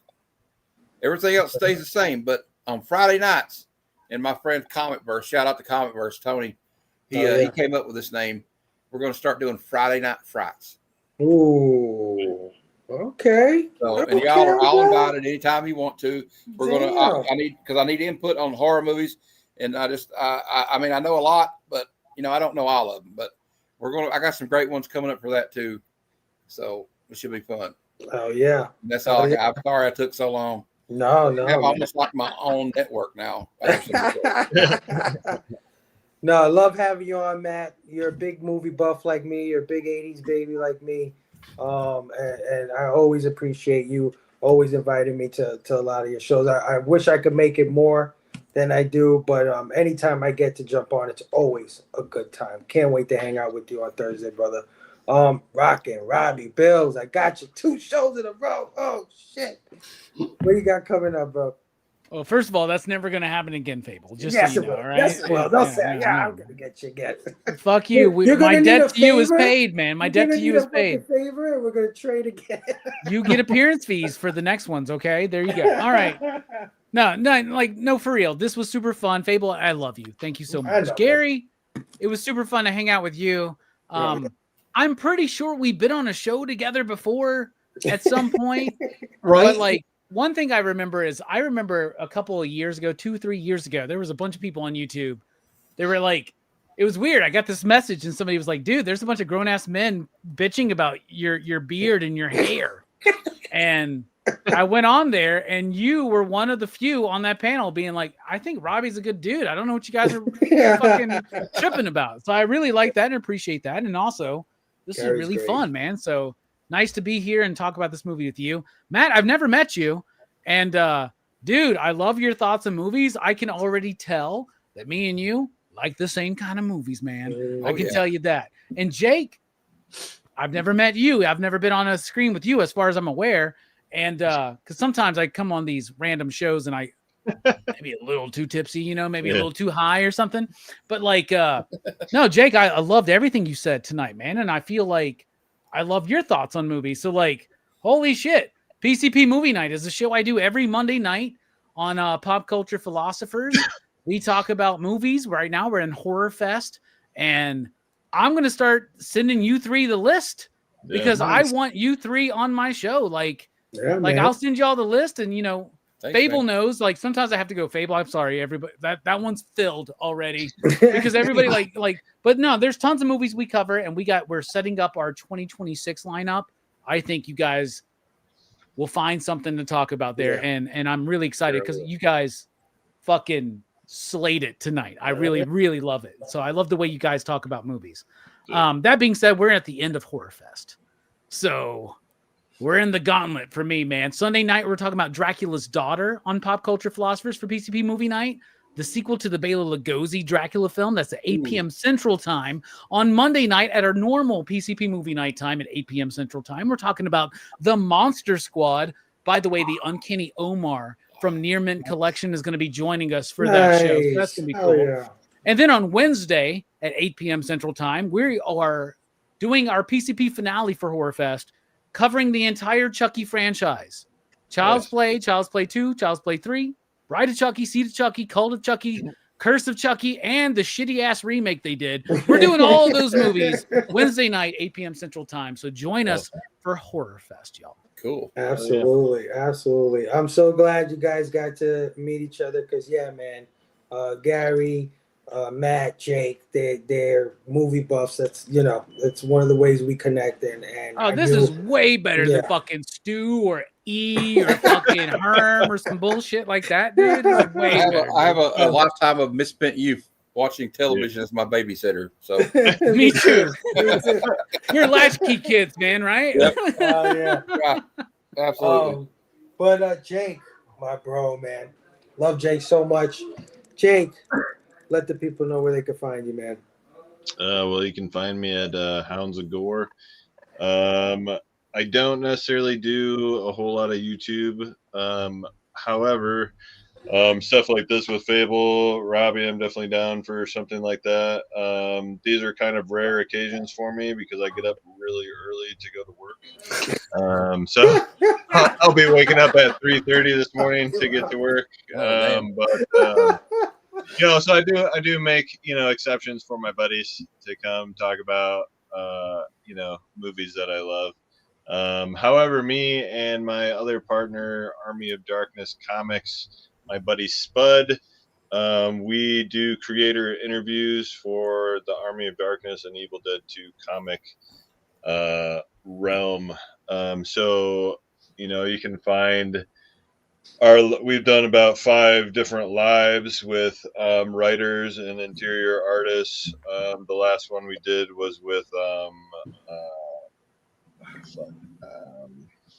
Jim Terry, who is an interior artist for the Red Sonja versus Army of Darkness. We did that, I think, right before issue 1 dropped. But you can find that on his YouTube channel at Army of Darkness Comics.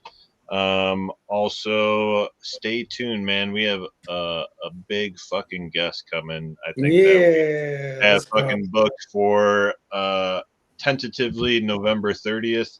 So stay on the lookout because we're going to be dropping that soon. Come check out my page. I got a lot of artwork.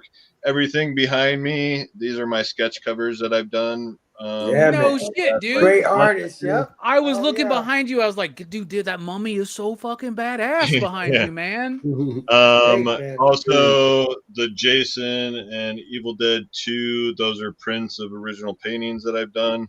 So I got stuff for sale. I got a lot of blank sketch covers that are available. You know, I try and keep pumping out some artwork, and I've been doing a lot of like different blue shaded stuff that has been doing pretty cool. But yeah, so you know, aside from posting like a lot of like gory stuff, especially since it's Halloween, we've been doing Feartober with the Ghoul Division and the Black Sheep Comic Club. So I've been rocking that.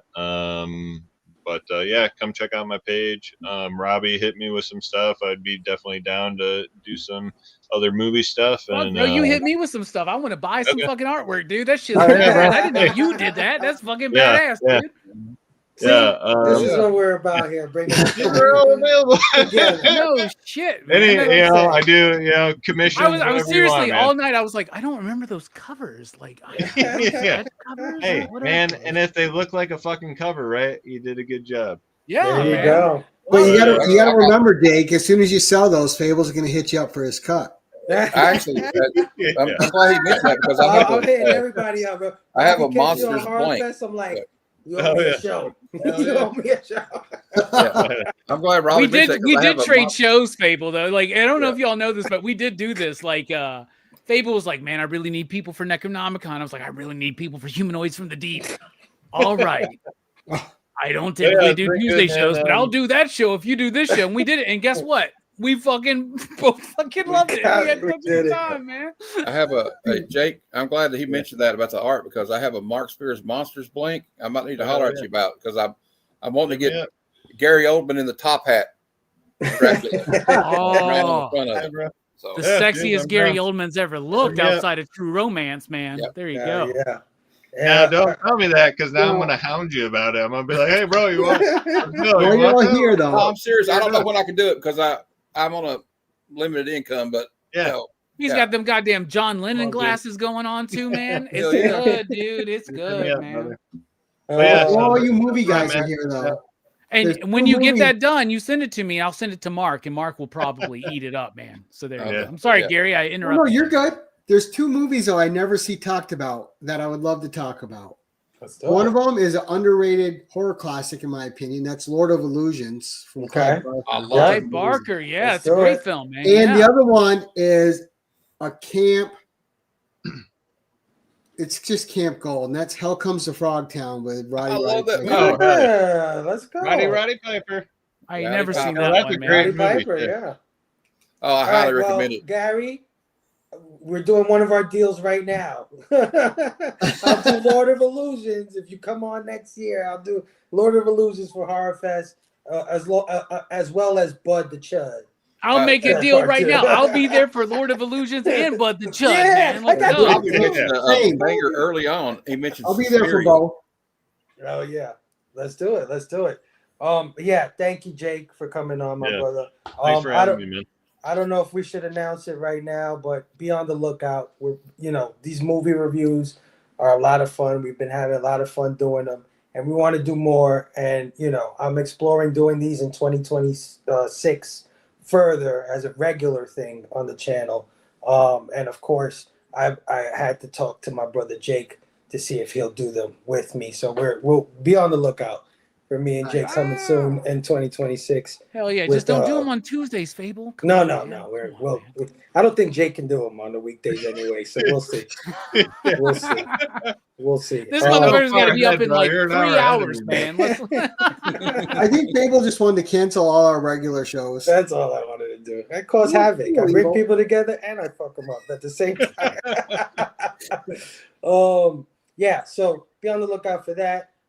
This Thursday, I will be jumping on with Heroes for Hire Comic Club, my brother Matt, so we can do Friday the 13th, part 1, and then I'll jump on with him the following Thursday where we're going to do Halloween 1 and 2, so 2 horror icons in their first outings.